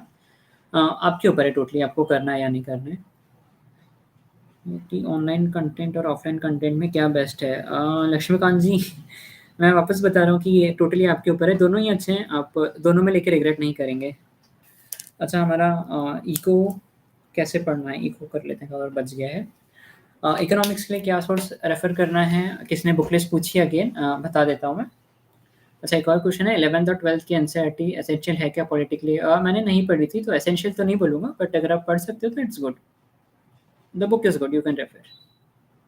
नोट से स्टडी कर सकते हैं अनिल जी। अगर आपने नोट्स प्रॉपर्ली बनाए हैं और आपको ऐसा नहीं लगता कि उसमें कुछ मिस हुआ है, तो नोट से स्टडी कर सकते हैं। काफ़ी लोग करते हैं, फटाफट रिवीजन हो जाता है। अच्छा, हम इको के बारे में बात कर रहे थे। इको के लिए बहुत कोई ऐसा फ़ेमस सोर्स तो मुझे आइडिया नहीं है। मैंने इको के लिए थोड़े से क्लास के जो किसी से नोट्स ले लिए थे, वो पढ़ लिए थे और वाजीराम की येलो बुक आती है, वो पढ़ ली थी। बट मैं वो बुक सजेस्ट नहीं करूँगा, मुझे पर्सनली इतनी अच्छी नहीं लगी। एक मृणाल सर की अराउंड 500-600 पेजेज़ की इकोनॉमिक्स की बुक आती है, मैंने काफ़ी लोगों को पढ़ते हुए देखा है फ्रेंड्स को एंड दे सेड मी कि द बुक इज़ गुड। मैं स्पेसिफिकली सेशन से पहले उनसे पूछ के आया हूँ कि इको के लिए कौन-सा रेफ़र कर रहे हो आप लोग सोर्स। तो वो बुक आप रेफ़र कर सकते हो। मृणाल नाम से बुक आती है मृणाल सर की, इकोनॉमिक्स की, तो वो बुक रेफ़र कर सकते हो। और अगर आपका कॉमर्स बैकग्राउंड है तो बहुत ज़्यादा एफ़र्ट नहीं डालने पड़ेंगे। अच्छा, अब इकोनॉमिक्स में क्वेश्चन किस टाइप के आते हैं? इकोनॉमिक्स में बहुत ज़्यादा क्वेश्चन आते हैं कॉन्सेप्चुअल बेस्ड ना, कि से फॉर एग्ज़ाम्पल कि अगर इन्फ्लेशन बढ़ रहा है तो इकोनॉमी पे क्या इम्पैक्ट होगा? फॉरेन एक्सचेंज रेट बढ़ रहा है, कम हो रहा है, उसका क्या इम्पैक्ट होगा? कॉज़ एंड इफेक्ट वाले क्वेश्चंस बहुत आते हैं। तो ये वाली चीज़ें हमें इको पढ़ते समय कॉन्सेप्चुअल अंडरस्टैंडिंग के साथ में पढ़ना है। इकोनॉमिक्स के लिए मैंने बता दिया है आपको, सोर्स मृणाल सर की बुक ले सकते हो या फिर अगर आप कुछ और सोर्स रेफ़र कर रहे हो तो दैट इज़ ऑल्सो गुड। मैंने बहुत ज़्यादा सोर्सेज़ लिए नहीं थे। इको हो गया, एनवायरनमेंट हो गया, science tech, polity, history, geography, schemes, current affairs. Current affairs cover कर लेते हैं फटाफट से। करंट अफेयर्स के लिए 2-3 चीज़ें मैं फटाफट बता देता हूँ। एक तो मंथली मैगज़ीन्स मैंने रेफ़र करी थी, जो हर मंथ के एंड में आती है, करंट अफेयर जो कवर करती थी सारे मंथ का। तो ये मैंने पूरे 12 महीने से 12 महीने तक कवर करी टिल माय एग्ज़ाम्स। और लास्ट में से for example particularly vision IAS का मटीरियल मैंने रेफ़र किया है। उसमें लास्ट में एक समरी बुक आती है पीटी 365 करके।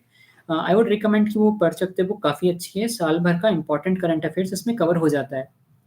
तो साल भर आपको क्या करना है, एक-एक मंथ की मंथली मैगज़ीन पढ़ते जानी है, ठीक है? साल खत्म हुआ, मैगज़ीन्स को उठा के साइड कर दिया, उसको रिवाइज़ नहीं करना है वापस। आपको क्या रिवाइज़ करना है मल्टीपल टाइम्स, तो पीटी 365 नाम की बुक आएगी लास्ट में, उसको मल्टीपल टाइम्स रिवाइज़ करते जाना है। तो इससे जो इम्पोर्टेंट करंट अफेयर है, वो कवर हो जाएगा आपका। मैं ये नहीं बोलूँगा कि उससे 100% क्वेश्चन्स आएँगे, बट 100% तो हम वैसे भी कवर नहीं कर सकते क्योंकि बहुत ज़्यादा सिलेबस है हमारे पास, ठीक है? अब उसके अलावा न्यूज़पेपर के लिए बहुत सारे क्वेश्चन्स आ रहे हैं, कंटिन्यू न्यूज़पेपर, न्यूज़पेपर, न्यूज़पेपर। मैंने पर्सनली द हिंदू रेफ़र किया था, आप इंडियन एक्सप्रेस भी पढ़ सकते हैं।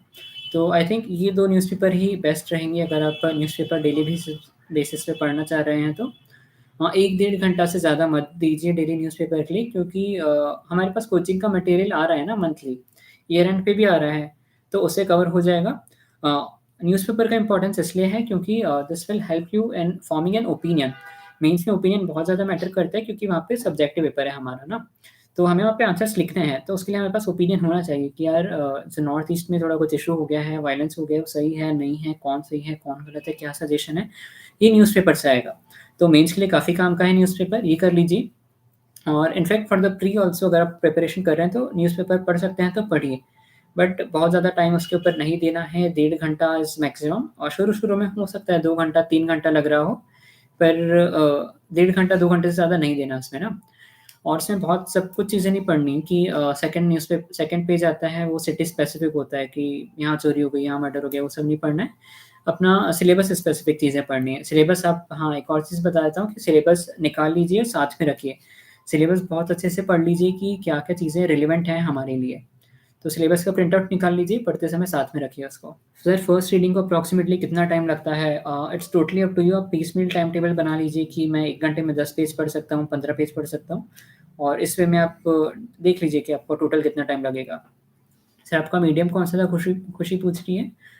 मेरा इंग्लिश मीडियम था। Always Hindi medium student and working professional, how to strategise. अच्छा, अब हिंदी मीडियम में तो भी घबराने की बात नहीं है, पेपर काफ़ी फेयर है। हिंदी मीडियम में दीजिए, इंग्लिश मीडियम में दीजिए, जो आपको अच्छा लगता है। आप किसी में भी सब्जेक्ट में अटेम्प्ट कर सकते हैं इसको। अच्छा, अब थोड़ा-सा बहुत देर से इंटरव्यू के लिए मैसेजेस आ रहे हैं मेरे को कंटीन्यूअसली कि कैसा हुआ था इंटरव्यू। अच्छा, आप लोगों ने यूट्यूब पे तो देखे होंगे ना इंटरव्यू, बहुत सारे दृष्टि आईएएस हो गया, बायजूस हो गया, काफ़ी सारे वीडियोज़ देखे होंगे आपने कि डिफ़िकल्ट से क्वेश्चन्स पूछते हैं, एस्पिरेंट घबरा जाता है, कैंडिडेट, या तो बहुत ही अजीब-अजीब सवाल होते हैं जो हमने कभी सुने ना होते हैं, ना कभी देखे होते हैं। तो but let me tell you, जो इंटरव्यू प्रोसेस है यूपीएससी का बहुत अच्छा है, बहुत फ्रेंडली लोग होते हैं वो लोग। सामने एक चेयरमैन होता है एंड 4 अदर मेंबर्स होते हैं। अ, तो बहुत कंफर्टेबल रखते हैं आपको ड्यूरिंग द इंटरव्यू। ये अराउंड चलता है 30 से 40 मिनट्स तक के, या हो सकता है 20-25 मिनट भी चले। उस ड्यूरेशन में सबसे पहले जो चेयरमैन होता है क्वेश्चंस पूछना स्टार्ट करता है, फिर धीरे-धीरे बाकी मेंबर्स भी अपने-अपने क्वेश्चंस पूछते हैं। बहुत घबराने की बात नहीं होती क्योंकि अगर कुछ आपको फैक्चुअल चीज़ पूछी है, आपको नहीं पता है, तो पोलाइटली इसमें बोल दीजिए कि sorry sir I don't no, I will read about it, या फिर sorry sir I do not remember it. तो वो ऐसा बहुत आपको फ्रेंडली रखते हैं, आपको नहीं बन रहा है, इट्स ओके। बट कुछ क्वेश्चन्स होते हैं जिसमें आपका ओपिनियन माँगा जाता है कि आपका जम्मू कश्मीर या यूनियन टेरिटरी जो बना है उसके ऊपर क्या ओपिनियन है। Here I can not say कि I don't know because I should know, I am a UPSC aspirant ना। तो I am a future civil servant, मुझे पता होना चाहिए कि सही हुआ है, गलत हुआ है या क्या हुआ है। तो देयर ओपिनियन मैटर्स। आपको कुछ इंटरेस्टिंग क्वेश्चन्स बताता हूँ वहाँ पे कैसे पूछे गए थे, थोड़ा-सा ऑफ टॉपिक जा कर के। मैं जब एंटर हुआ ना क्लासरूम में, तो बाहर बारिश हो रही थी। तो as soon as I sat there से, तो उन्होंने पूछा बाहर बारिश हो रही है? I said yes sir. तो उन्होंने बोला अच्छा ठीक है, चलो explain me the water cycle. तो पहले तो आई वाज़ बिट कन्फ्यूज़्ड, मतलब water cycle, is he really asking me the water cycle? तो एक्चुअली उनका क्वेश्चन यही था जो हम क्लास 5th या 6th में पढ़ते हैं कि how the rain happens, precipitation कैसा होता है, एवापोरेशन कैसा होता है, कंडेंसेशन कैसा होता है। तो इतना बेसिक क्वेश्चन था वो। बट काफ़ी इंटरेस्टिंग था क्योंकि बाहर बारिश आ रही थी and they wanted to check the presence of mind. फिर सिमिलरली मेरा फूड फ़ोटोग्राफ़ी हॉबी है, तो वहाँ मुझसे पूछा गया कि अच्छा फूड फ़ोटोग्राफ़ी में फूड ही क्यों और कुछ क्यों नहीं? सवाल जेन्युइन था कि सनसेट भी अच्छा दिखता है, नेचर भी अच्छा दिखता है, फूड ही क्यों? तो सिमिलरली इस टाइप के काफ़ी इंटरेस्टिंग क्वेश्चन्स हैं।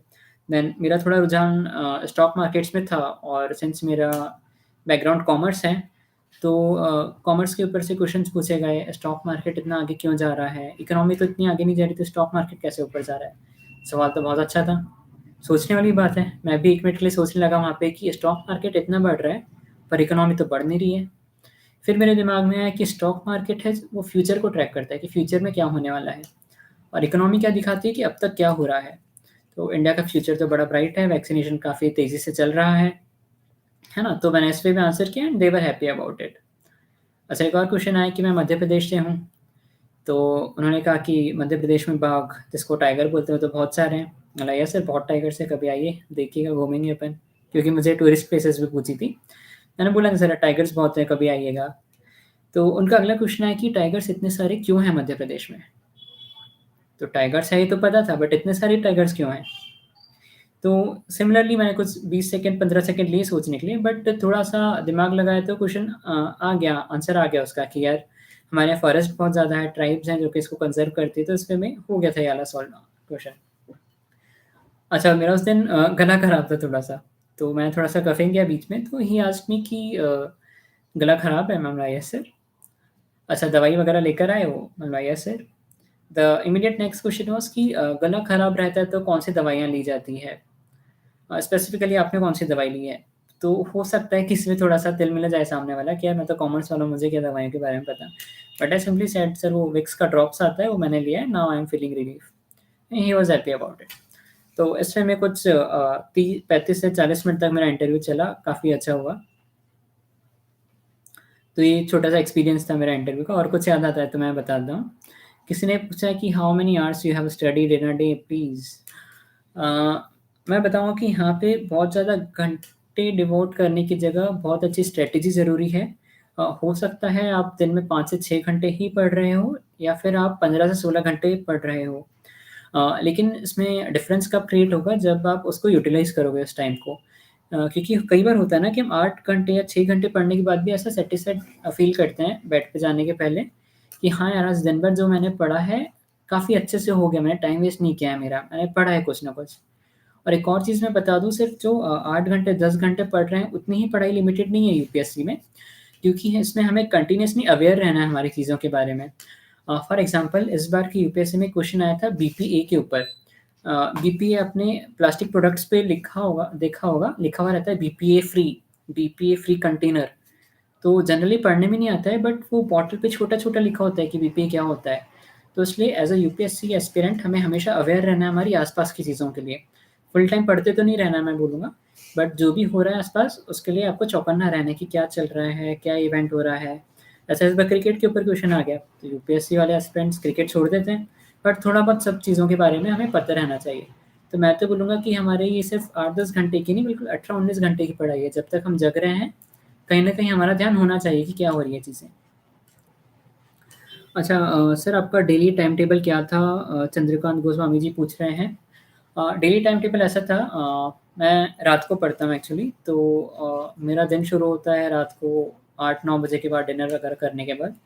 तो I used to study whole night, break ले लेके या जैसा भी थोड़ा-सा टाइम पास करते-करते। तो मैं सुबह 6 साढ़े 6 बजे अराउंड तक पढ़ता था। फिर then I used to go to sleep by 7 AM in the morning. तो कुछ इसमें मेरा टाइम टेबल था कि मुझे रात में थोड़ा ज़्यादा पीस लगता था, तो अच्छा, मुझे ये भी कुछ क्वेश्चन्स आए थे कि रात में पढ़ना सही है, दिन में पढ़ना सही है? मैं बोलूँगा रात में पढ़ रहे हो तो भी अच्छा, दिन में पढ़ रहे हो तो भी अच्छा, बस पढ़ना है हमें, ठीक है? प्रीलिम्स के क्वेश्चन के आंसर किस तरह से दें क्योंकि सारे आंसर ऐसा लगता है कि मिलते-जुलते हैं। बहुत अच्छा क्वेश्चन पूछा है चौहान साहब ने। प्रीलिम्स के क्वेश्चन के आंसर किस तरह दें क्योंकि क्वेश्चन पढ़ के तो लगता है हमें आ गया, बट ऑप्शन देख के हम लोग कन्फ्यूज़ हो जाते हैं, तो किस वे में अप्रोच करना है? इसमें एलिमिनेशन मेथड बहुत ज़्यादा हेल्प करेगी आपको क्वेश्चन्स में, number 1। Number 2, previous year papers का एनालिसिस बहुत ज़्यादा हेल्प करने वाला है आपको। अच्छा, आप बोलेंगे कि नया क्वेश्चन आ गया तो उसमें प्रीवियस ईयर कैसे हेल्प करेगा? यूपीएससी का ना एक सेट पैटर्न है कि किस वे में क्वेश्चन सही होगा। से फॉर एग्ज़ाम्पल एक क्वेश्चन आया था कि जब एलिफेंट का झुंड जाता है तो उसको लीड कौन करता है? क्वेश्चन में लिखा था कि जो फीमेल एलिफेंट है उस जो हाथियों का झुंड है उसको लीड करेगा। तो ये तो बहुत ऑब्वियस है कि अगर मेल एलिफेंट लीड कर रहा है ग्रुप को तो ये बहुत ज़्यादा चर्चा का विषय नहीं है क्योंकि नॉर्मली हमारी पैट्रियार्कल सोसाइटी में यही होता है। लेकिन अगर कोई फीमेल एलिफेंट ग्रुप को लीड कर रही है then this is something unique, और ये कुछ यूनिक है तभी यूपीएससी ने किसी बुक से उठा करके हमें पूछ लिया है। तो इस तरह की ट्रेंड्स हैं कुछ जो आप प्रीवियस ईयर के पेपर्स देखेंगे तो आपको समझ में आएगा, अच्छा ये तो ऑब्वियसली गलत है, ये तो ऑब्वियसली सही है। सिमिलरली एक छोटी-सी ट्रिक बताता हूँ, हाँ, 80% टाइम वो सही होगी कि अगर ऑप्शन में मल्टीपल ऑर्गनाइज़ेशंस दिए हैं, फॉर एग्ज़ाम्पल एक्स-वाई-ज़ेड रिपोर्ट है, ये कौन-सा ऑर्गनाइज़ेशन रिलीज़ करता है। उसमें ऑप्शन में दिया है world bank in association with UNO. तो ऐसा 2-3 ऑर्गनाइज़ेशंस दिए हैं, तो मोस्टली वो आंसर गलत होता है। तो ये मुझे कैसे पता चला कि मैंने प्रीवियस ईयर के क्वेश्चन्स लगाए 10 साल के, 15 साल के, तो मुझे समझ में आया, अरे! ये तो हमेशा गलत होता है ऐसा ऑप्शन जब भी आता है। सिमिलरली जब कुछ डेटा देता है यूपीएससी तो 60 टू 70% टाइम गलत होता है वो डेटा। डेटा ऐसी चीज़ है जो हम याद नहीं रख पाते हैं और वहाँ पे कन्फ्यूज़ हो जाते हैं, यार सही है या नहीं है, हमें क्या पता है कितना होगा? ऐसा कैसा पूछा है यूपीएससी ने। होता है, मेरे साथ भी होता था यार, ये थोड़ी पूछने वाली बात होती है, डेटा थोड़ी याद रखेंगे हम। पर इसमें हमें थोड़ा-सा स्मार्ट वर्क करना है। हो सकता है पहली बात तो आपको डेटा पता हो तो आप उसको ओके करके आगे बढ़ जाएँगे। लेकिन अगर आपको डेटा नहीं पता है और आपको मजबूरी है कि क्वेश्चन सॉल्व करना ही पड़ेगा, तब हमारी ये ट्रिक्स काम आएँगी। मैं सजेस्ट नहीं करूँगा इन सब ट्रिक्स को हमेशा यूज़ करने का। ये तभी यूज़ करना है जब आपको कंपल्सरीली क्वेश्चन्स अटेम्प्ट करना पड़ रहा है, नहीं बन रहा है, तो इसमें रिस्क ले सकते हैं। अच्छा, ये तो हो गई प्रीवियस ईयर पेपर्स की बात। अब एलिमिनेट कैसे करना है कि आपने सबसे पहले क्या करना है, एक क्वेश्चन रहेगा 1, 2, 3, 4 इसमें ऑप्शंस रहेंगे और उसके नीचे फाइनल आंसर्स रहेंगे 1 and 2, 1, 2, 3 all of these, known of these, इस वे में कुछ। तो उसको कैसे अप्रोच करना है, सबसे पहले क्वेश्चन पढ़ा, ठीक है? फिर ऑप्शन 1 पर आए, ऑप्शन 1 ने बोला सच and such happened in this year. तो आपको सिर्फ उतना पढ़ना है और सीधे नीचे ऑप्शंस पे भागना है कि 1, 2, 1, 2, 3, 1, 2, 3, 4। अगर फर्स्ट स्टेटमेंट सही है, तो नोन ऑफ दीज़ वाला गलत हो गया, उसको क्रॉस कर दीजिए, ठीक है? तो 4 में से 3 ऑप्शन अपने हाथ में आ गए। फिर वापस क्वेश्चन पे जाइए, सेकंड स्टेटमेंट पढ़िए कि this temple was built by this king and on the banks of this river. इस राजा ने इस आर्किटेक्चर को इस नदी के किनारे पे बनाया है। तो हो सकता है आपको पता है या नहीं भी पता है। चलो ठीक है, मान लेते हैं नहीं पता है। इसको छोड़ के नेक्स्ट स्टेटमेंट पढ़ेंगे। इस पर्टिकुलर ईयर में इस राजा ने यहाँ पे आक्रमण किया था। This particular king attacked this king in this year. ऐसा कुछ स्टेटमेंट है and you are sure about it कि हाँ यार ऐसा हुआ था, मुझे कहीं न कहीं याद आ रहा है, पढ़ा है। तो स्टेटमेंट 3 सही हो गया। अब वापस से ऑप्शन में गए हम। अब हमारे पास ऑलरेडी एक ऑप्शन एलिमिनेट कर चुके थे। अब हमें देखना है कि ऑप्शन 3 जो है, वो कहाँ पर नहीं दिया है। फर्स्ट था सपोज़ 1 एंड 2, इसमें 3 नहीं दिया है, एलिमिनेट कर दो। अब हमारे पास बचता है ऑल ऑफ दीज़ और से 1 एंड 3। तब हमारे पास आंसर सही करने के चांसेस 50% हो गए हैं। कैसे? शुरू में तो हमें कुछ एबीसीडी नहीं लग रही थी कि कैसे आंसर सॉल्व होगा, कैसे इसको कर पाएँगे। बट हमने 2 एलिमिनेट कर दिए, तब हमारे पास 50% रिस्क लेने का मौका है। और मुझे लगता है कि ऐसा थोड़ा रिस्क ले लेना चाहिए क्योंकि नंबर ऑफ क्वेश्चंस थोड़े ज़्यादा अटेम्प्ट करने हैं हमें, तभी कट ऑफ क्लियर हो पाएगा क्योंकि ईयर बाय ईयर थोड़ा लेवल बढ़ाते जा रहा है यूपीएससी अपना। अच्छा, किसी का क्वेश्चन आया है, सर मैं भी सीए एंटर कर रहा हूँ, how to prepare for UPSC. अच्छा, आप सीए एंटर कर रहे हैं तो मैं कहूँगा कि सीए थोड़ा डिफ़िकल्ट एग्ज़ाम है, थोड़ा मतलब काफ़ी डिफ़िकल्ट एग्ज़ाम है, तो फिलहाल आप सीए पे ध्यान दीजिए, कंप्लीट कर लीजिए सीए को। जो भी आप पढ़ रहे हैं वो आपको काम आने वाला है आगे, कॉमर्स एंड अकाउंटेंसी ऑप्शनल में। तो साथ में यूपीएससी प्रिपरेशन अगर नहीं करेंगे तो भी चलेगा। बाद में आप स्टार्ट कर दीजिए क्योंकि उससे आपका क्या होगा ना, यूपीएससी पढ़ने के साथ में सीए का पढ़ना डिफ़िकल्ट हो जाएगा, तो अवॉइड कर सकते हो अभी मुझे लगता है। स्टिल अगर आप कर रहे हो, आप टाइम निकाल पा रहे हो तो इट्स इट्स वेरी गुड। किसी इवेंट का डेट कैसे याद करें? अच्छा, मैंने स्टार्ट में बताया था, आपको याद होगा कि सीक्वेंस याद करना है। सारे इवेंट्स याद नहीं रहेंगे बट सीक्वेंस याद करना है कि कौन से डायनेस्टी के बाद कौन सी डायनेस्टी आई, इसको रट लो, ठीक है? अब क्वेश्चन आएगा कि राजा भोज इस ईयर में यहाँ पर गए थे या ये किया था। तो उससे हमें ये तो नहीं पता राजा भोज ने इस ईयर में किया था या नहीं, बट ये ज़रूर पता है कि इस डायनेस्टी में वो थे, है ना? तो इससे का आंसर सॉल्व हो जाएगा, काफ़ी ईज़िली हो जाएगा क्योंकि यूपीएससी को पता है कि एस्पिरेंट्स को याद नहीं रहने वाला। लेकिन अगर एस्पिरेंट थोड़ा-सा लॉजिक लगाएगा, थोड़ा-सा दिमाग दौड़ाएगा तो क्वेश्चन हो जाएगा सॉल्व। तो इस वे में सीक्वेंस याद करिए चीज़ों का, बहुत स्पेसिफिक डेट्स मत याद करिए कि तैमूर आया था 1398 में, फिर उसके बाद कौन-सी डायनेस्टी आई थी, सय्यद आई थी, स्लेव पहले आके चली गई थी। तो इस ची टाइप में सीक्वेंस याद रखनी है आपको चीज़ों को। सर प्लीज़ अपने कॉलेज के बारे में बताओ। मैंने एक्चुअली कॉलेज डिस्टेंस टाइप ही अटेंड किया था। सीए-सीएस था तो उसमें कॉलेज में बहुत ज़्यादा जा नहीं पाता था। सर जब हम सब्जेक्ट पकड़ते हैं तो लगता है एक साथ सब्जेक्ट पढ़ के हिस्ट्री पढ़ते हैं, लगता है ज्योग्राफी भी पढ़ लेते हैं, फिर दोनों सब्जेक्ट कंप्लीट नहीं होते। अच्छा, किसने पूछा है कि एक साथ सब्जेक्ट्स पढ़ना है, एक-एक करना है? तो मेरा ऐसा था कि मैं पूरा सुबह से जो सब्जेक्ट उठाया तो शाम तक के वही सब्जेक्ट पढ़ता था। तो कंटिन्यूअसली मैं 1 दिन में 1 पढ़ता था क्योंकि मेरे को ऐसा लगता था यार कि कुछ हुआ ही नहीं है, आधे घंटे 4 घंटे में कुछ नहीं हुआ, 5 घंटे में कुछ नहीं हुआ। तो उसके लिए मैं ये करता था। बट आई वुड सजेस्ट कि अगर आप 2 सब्जेक्ट साइमल्टेनियसली पढ़ सकते हैं तो वो कर लीजिए। इससे क्या होगा ना कि बोर्डम कम हो जाएगा, कि हिस्ट्री पढ़ते-पढ़ते थोड़ा-सा ज्योग्राफी पढ़ लिया तो इंटरेस्ट बना रहेगा आपका पढ़ने में और मोनोटोनी ब्रेक हो जाएगी। तो 2 सब्जेक्ट्स, 3 सब्जेक्ट्स आपको जैसा भी कंफर्टेबल लगता है आप कर सकते हैं इस चीज़ को।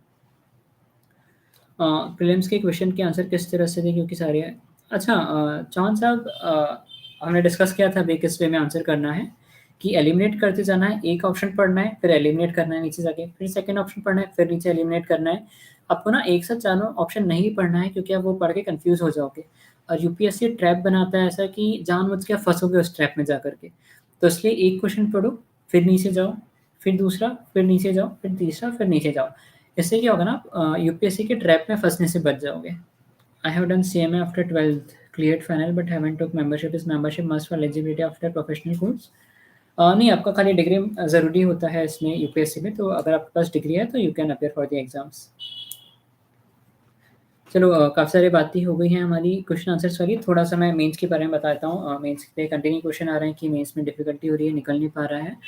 तो मेंस में सब्जेक्ट वाइज़ तो डिस्कस नहीं कर रहा हूँ बट ब्रीफली आंसर राइटिंग कैसे करनी है, प्री के साथ-साथ में मेंस कैसे पढ़ना है और कब से आंसर लिखना शुरू कर देना चाहिए। सर कंटेंट नहीं है तो आंसर कैसे लिखूँ? कंटेंट है पर टाइम पे ख़त्म नहीं हो पा रहा है, तो इन सब चीज़ों को कैसे डील करना है, इस पे हम बात कर लेते हैं थोड़ी-सी। जो प्री वाले हैं एस्पिरेंट्स वो भी बने रहिएगा क्योंकि प्री के साथ-साथ में मेंस पढ़ना ज़रूरी है अगर आपके पास टाइम है तो। मेरे पास टाइम कम था तो मैंने थोड़ा-सा ऑप्शन ज़रूर पढ़ लिया था लॉकडाउन के टाइम पे बट मोस्टली मेरा प्री के बाद ही प्रिपरेशन था मेंस का। हाँ, भारती मेंस का स्ट्रैटेजी बस डिस्कस कर ही लेते हैं। सबसे पहले तो मेंस में हमें सिलेबस अंडरस्टैंड करना बहुत ज़्यादा ज़रूरी है। आप सबसे पहले तो क्या करिए ना जैसे मैंने बताया था कि सिलेबस का प्रिंट आउट निकाल के रख लेना है। फिर सपोज़ आपने उठा लिया उसमें सोसाइटी वाला पार्ट, ठीक है? उसमें फर्स्ट हेडिंग पढ़ी सोसाइटी वाले में, फिर उसमें देखिए कि क्या-क्या चीज़ें दी हैं। से फॉर एग्ज़ाम्पल पैट्रियार्की हो सकता है हेड पॉइंट हो, फिर अर्बनाइज़ेशन हेड पॉइंट हो या फिर माइग्रेशन हेड पॉइंट हो, तो एक-एक हेड पॉइंट को उठाना है और उसके बारे में एटलीस्ट 2 पेज के नोट्स आपके पास रेडी होने चाहिए। अच्छा अगेन अगर आपको नोट्स नहीं बनाने हैं तो किसी भी बुक में आप मार्क कर लीजिए कि इस पॉइंटर से रिलेटेड 2 पेज का मेरे पास कंटेंट रेडी है। क्योंकि जब आप मेंस के भी प्रीवियस ईयर के क्वेश्चंस देखेंगे, तो आपको पता चलेगा कि कुछ जो टॉपिक्स हैं, वो सीधा का सीधा जो पॉइंटर्स हैं सिलेबस के, उसमें से डायरेक्टली उठा कर के आ जा रहे हैं। तो इसलिए सिलेबस बहुत अच्छे से टिप्स पर होना चाहिए और उसका कंटेंट रेडी होना चाहिए। तो ये हुई पहली चीज़। फिर दूसरा आंसर राइटिंग कैसे स्टार्ट करें? 2 तरीके हो सकते हैं, या तो आप खुद ही आंसर्स लिखना चालू करिए और आपस में ग्रुप बना के उसको एनालाइज़ कर लीजिए, आपस में बाँट के चेक कर लीजिए। सेकंड स्ट्रैटेजी मैं बोलूँगा कि अगर आपके पास टाइम है तो टेस्ट सीरीज़ लगा सकते हैं। लगा सकते हैं इसलिए बोल रहा हूँ क्योंकि प्री पे सबसे पहले ध्यान देना है हमें, क्योंकि मेरा भी यही फंडा था, प्री नहीं निकला तो मेंस कैसे करूँगा मैं? तो प्री पे तो फ़ोकस होना ही चाहिए। प्लस आंसर राइटिंग के लिए आप क्या कर सकते हैं कि एक डेली आंसर राइटिंग की टेस्ट सीरीज़ भी चलती है, जैसे फॉर्च्यूनिया आईएएस की टेस्ट सीरीज़ चलती है। तो वो लोग डेली 1-2 आंसर्स देते हैं, आप उसको लिखिए, सबमिट करिए, दूसरे दिन वो चेक करके आपको दे देंगे। तो उससे क्या होगा ना कि डेली आपकी एक प्रैक्टिस बनी रहेगी। अच्छा ये तभी करना है जब आपको प्री में कॉन्फिडेंस आ रहा है कि यार प्री निकल सकता है, थोड़ा-सा मेंस पे ध्यान दे देते हैं। तब ये वाली स्ट्रैटेजी अपनाना है हमें, ठीक है? सर आप सेल्फ स्टडी में बैतूल में थे या बाहर? मैं दिल्ली रह के पढ़ाई करता था, वहाँ पे मेरा एक फ्रेंड सर्कल बन गया था, तो फिर मैं उन्हीं के साथ रह लेता था। बट येस लॉकडाउन था, 2 बार लॉकडाउन हो गया था, तो मोस्ट ऑफ द टाइम मैं घर पर ही था। हाँ, मेंस की स्ट्रैटेजी डिस्कस कर रहे थे कि कैसे आंसर राइटिंग स्टार्ट करनी है, कोई भी टेस्ट सीरीज़ ले सकते हैं या सेल्फ भी थोड़ा-थोड़ा लिखना स्टार्ट कर सकते हैं। इसमें एक इश्यू आता है सबसे पहले कंटेंट का, कि सर कंटेंट तो है नहीं, कैसे लिखना स्टार्ट कर दें? तो उसके लिए क्या करना है ना शुरू-शुरू में बोलूँगा मैं कि क्वेश्चन्स पढ़े आपने और उससे रिलेटेड कंटेंट आपको बुक से उठा के पढ़ लीजिए कि फॉर एग्ज़ाम्पल मुगल पीरियड का कुछ क्वेश्चन है, आपको नहीं आ रहा है, हो सकता है नहीं आएगा फर्स्ट रीडिंग में, सेकंड रीडिंग में, तो पहले बुक से थोड़ा-सा घुमा लिया, पढ़ लिया, उसके बाद आंसर लिखना चालू किया। इससे क्या होगा ना आपका इनर्शिया ब्रेक हो जाएगा कि एक बार आप लिखना चालू करेंगे ना तो आपको समझ में आने लगेगा कि मेरे को टाइम ज़्यादा लग रहा है, कंटेंट कम लग रहा है। तो इनर्शिया ब्रेक करने के लिए ये चीज़ आप कर सकते हो। तो कंटेंट का इश्यू इससे सॉल्व होगा। सेकंड और मोस्ट इम्पोर्टेंट थिंग ऐसी है कि मेंस में हमेशा कंटेंट कम लगेगा आपको। फॉर एग्ज़ाम्पल एक क्वेश्चन आया था शायद मॉक का था या फाइनल्स का था। उसमें कोई तो एक्स-वाई-ज़ेड वेदर प्रेडिक्शन मॉडल के बारे में पूछ लिया कि पुणे के किसी इंस्टीट्यूट ने ये वाला प्रेडिक्शन मॉडल बनाया है, इसके बारे में बताएँ वेदर प्रेडिक्शन मॉडल। तो यार वो मॉडल के बारे में करंट अफेयर्स में तो ज़रूर सुना था बट वो मॉडल काम कैसे करता है? मेंस में 2 पेज भरने हैं, 7 मिनट है। मेंस में 2 पेज भरने के लिए 7 मिनट होंगे आपके पास, तो टाइम मिलाते हुए चलना है। तो अब इस टाइप के क्वेश्चंस को कैसे सॉल्व करें? क्योंकि ये कंटेंट कहीं सिलेबस में पढ़ने के लिए नहीं आएगा हमारे पास, है ना? तो हमें खुद से ही करना है इस टाइप की चीज़ें।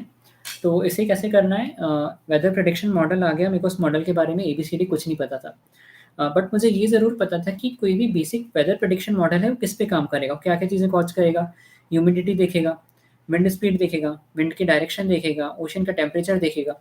तो कुछ मेरे को ज्योग्राफी के पॉइंट्स याद आए, मैंने उससे आंसर बना दिया कि यार ये मॉडल है, ऐसे-ऐसे काम करेगा, 2-4 टेक्निकल वर्ड्स फेंक दिए उसमें कि ये मॉडल यहाँ से डेटा उठाएगा, इसको कंपाइल करेगा, डेटाबेस बनाएगा, एनालाइज़ करेगा, सुपर कंप्यूटर्स लगा देगा। ऐसा-ऐसा करके आंसर बन गया मेरा, उसमें मेरे को अच्छा मार्क्स मिल गया उस पे क्वेश्चन पे। तो मेरा मतलब ये क्वेश्चन एक्सप्लेन करना नहीं था। मैं सिर्फ़ ये बता रहा हूँ कि मेंस में आपको कई बार लगेगा कि कंटेंट कम पड़ रहा है, तो इस वे में आपको कंटेंट खींच-खींच के अपना आंसर बनाना है। क्योंकि बहुत एकदम ऑल टुगेदर नया क्वेश्चन नहीं मिलेगा आपको। आपने जो प्री के लिए पढ़ा है या कहीं न कहीं न्यूज़पेपर में पढ़ा है, उसी को थोड़ा-थोड़ा उठाना है और उसी के बेसिस पे आंसर बना देना है। ऐसा लगता है आंसर बन जाएगा पर लिखते टाइम नहीं लिख पाते हैं। यस श्योरली ऐसा होगा, मेरे साथ भी हुआ था। बहुत ज़्यादा घबराने की बात नहीं है। आप कंटेंट ले लीजिए, कंटेंट नहीं भी ले रहे तो पूरा पूरा आंसर पढ़ लीजिए उसका जो मॉडल आंसर आता है या जो भी जिससे भी आप रेफ़र कर रहे हो। आंसर पढ़ लीजिए उसके बाद खुद से लिखिए उसी चीज़ को। तो इससे आपको कॉन्फिडेंस बिल्डअप होगा कि हाँ यार, मैं इसको लिख सकता हूँ। फिर ऐसा धीरे-धीरे करते-करते अननोन आंसर्स भी लिखना स्टार्ट कर देंगे आप। ट्रस्ट में आप इस एक्सरसाइज़ को 4 बार 5 बार करोगे, जो 6th आंसर रहेगा आप अपने मन से लिख पाओगे। हो सकता है टाइम पे कंप्लीट नहीं हो पर एटलीस्ट आपको आंसर लिखना स्टार्ट कर दोगे। अरविंद जी बोल रहे हैं कि इंग्लिश मीडियम के एस्पिरेंट ज़्यादा सेलेक्ट होते हैं। अच्छा अरविंद जी, कि ऐसा इसलिए होता है क्योंकि जो नंबर ऑफ एस्पिरेंट्स अपेयर कर रहे हैं वो इंग्लिश मीडियम के ज़्यादा होते हैं। तो इसलिए हमें लगता है कि इंग्लिश मीडियम के ज़्यादा हो रहे हैं। बट ऐसा कुछ सेट ट्रेंड नहीं है या फिर प्रपोर्शन नहीं है जिसको देख के हम बोल सकें कि इस मीडियम से ज़्यादा हो रहे हैं या इस मीडियम से नहीं हो रहे हैं। तो ये वाला ख़्याल दिमाग से निकाल दीजिए कि अगर हम हिंदी मीडियम में दे रहे हैं तो नहीं होगा, इंग्लिश में दे रहे हैं तो हो जाएगा। क्योंकि दोनों तरह के आप देखोगे टॉपर्स आपको मिल जाएँगे जिन्होंने क्वालीफाई किया है फर्स्ट अटेम्प्ट में, सेकंड अटेम्प्ट में बहुत अच्छी रैंक लाई है। तो ये वाली चीज़ें निकाल दीजिए। सुमित जी का सवाल है मेंस नहीं निकल पा रहा। सुमित जी 2-3 चीज़ें मैं बोलूँगा कि एक तो सबसे पहला मेंस में है इम्पोर्टेंट पेपर कंप्लीट करना। पेपर कंप्लीट करना बहुत इम्पोर्टेंट है क्योंकि आई वुड से कि अगर आपका पेपर छूट रहा है, तो कहीं न कहीं आप थोड़ा-सा पीछे हो जाएँगे रेस में, तो पेपर कंप्लीट करना इज़ अ मस्ट। अब पेपर कंप्लीट कैसे होगा? सबको पता है बहुत बड़ा पेपर आता है मेंस का। You have 7 minutes and 2 pages to fill the answer. अच्छा आपको एक बहुत अच्छी स्ट्रैटेजी बता देता हूँ कि पेजेस कैसे भरना है, कम टाइम में कैसे भरना। से फॉर एग्ज़ाम्पल एथिक्स हम लिख रहे हैं या फिर ज्योग्राफी लिख रहे हैं, तो कैसे पेजेस भरना है कि मेन जो क्वेश्चन का डिमांड है वो तो पूरा करना ही करना है। से उसने पूछ लिया कि सुनामी आती है तो उससे क्या-क्या इम्पैक्ट पड़ सकता है? तो बहुत पॉइंट्स है, 20 पॉइंट्स, 25 पॉइंट्स बहुत सारे लिख सकते हो, लेकिन कम टाइम में इम्पैक्टफुल पॉइंट्स लिखने हैं। इसमें कैसे करना है आपको? शुरू में 10 पॉइंट्स फटाफट अच्छे-अच्छे लिख दिए अपन ने, अब पेज भी कम बचा है, टाइम भी कम बचा है, फट से हमने हब एंड स्पोक मॉडल बना दिया। एक गोला, उसमें एरो और उसमें पॉइंट्स।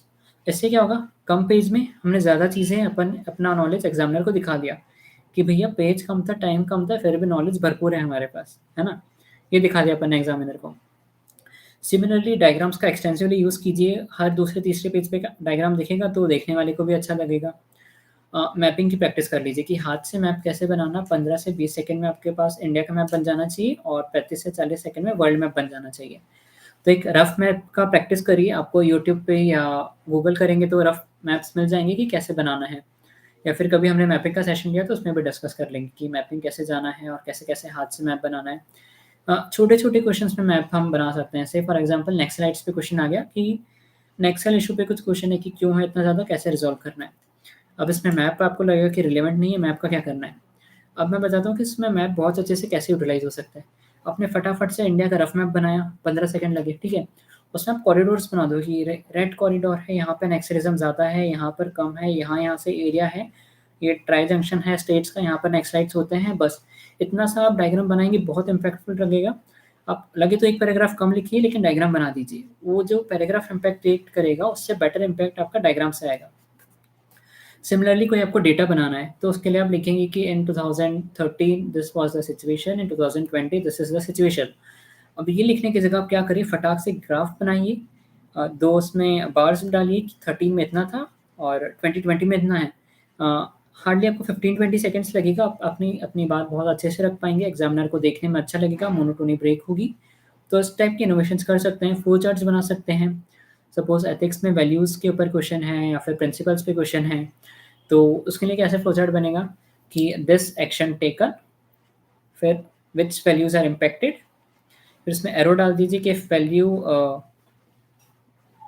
उसके बाद फिर डाल दीजिए कि वैल्यू अपन ने एडर करी है, if yes then good results, if no then bad results.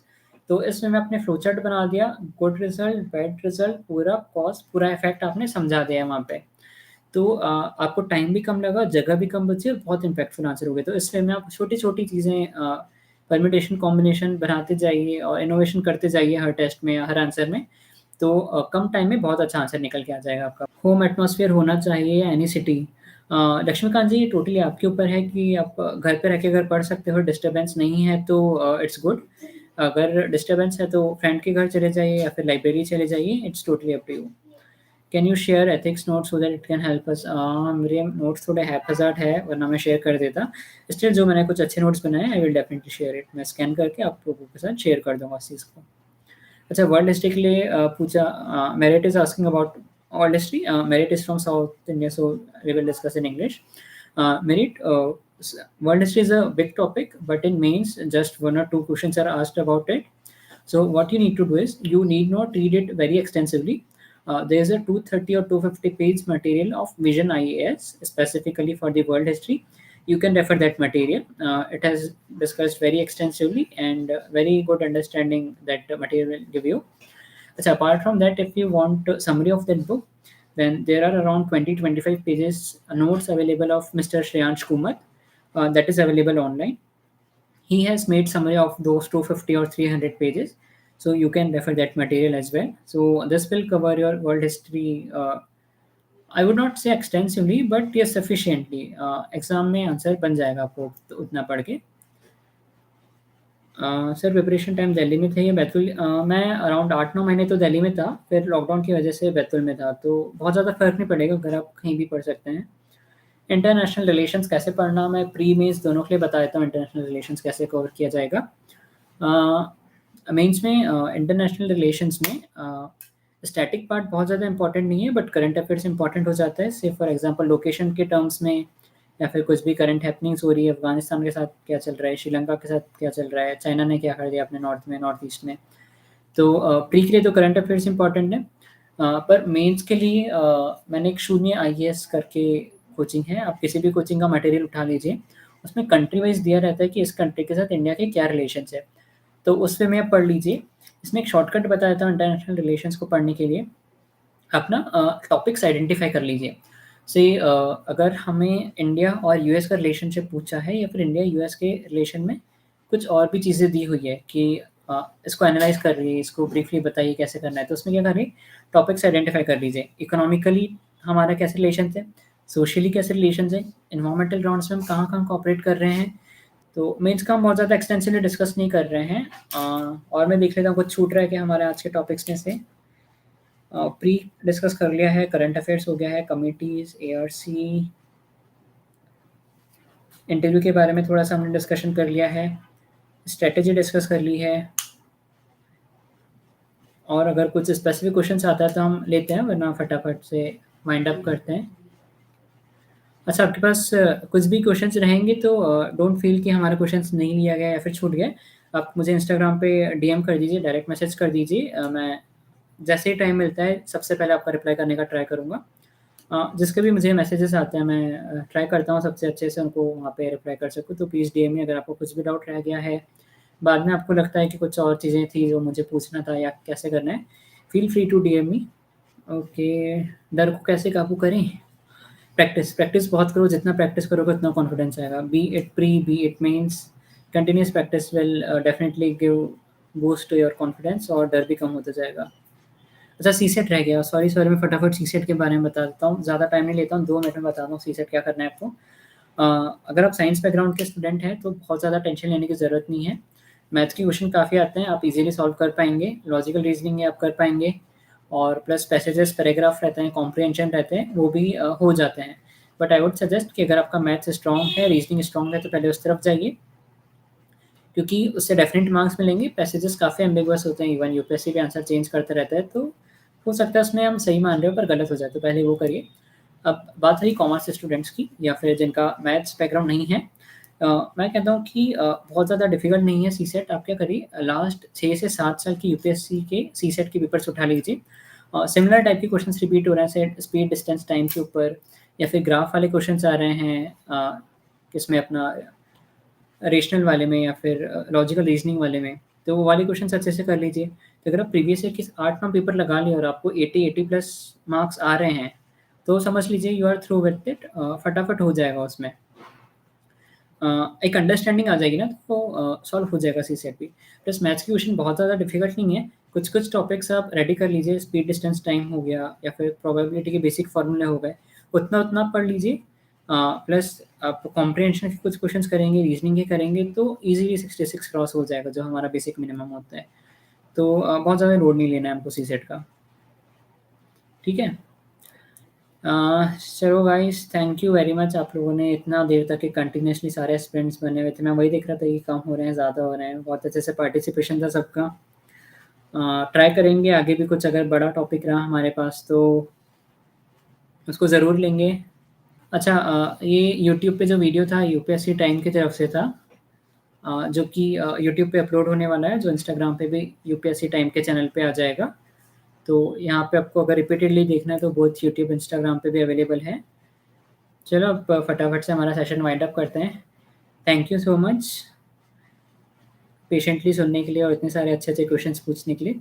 इससे बाकी लोगों के भी काफ़ी सारे डाउट्स क्लियर हो गए हैं। ओके, चलो बाय-बाय, गुड नाइट। डीएम कर दीजिए अपना, जो भी अगर डाउट्स बच रहे हैं तो please DM me, I will reply at the earliest.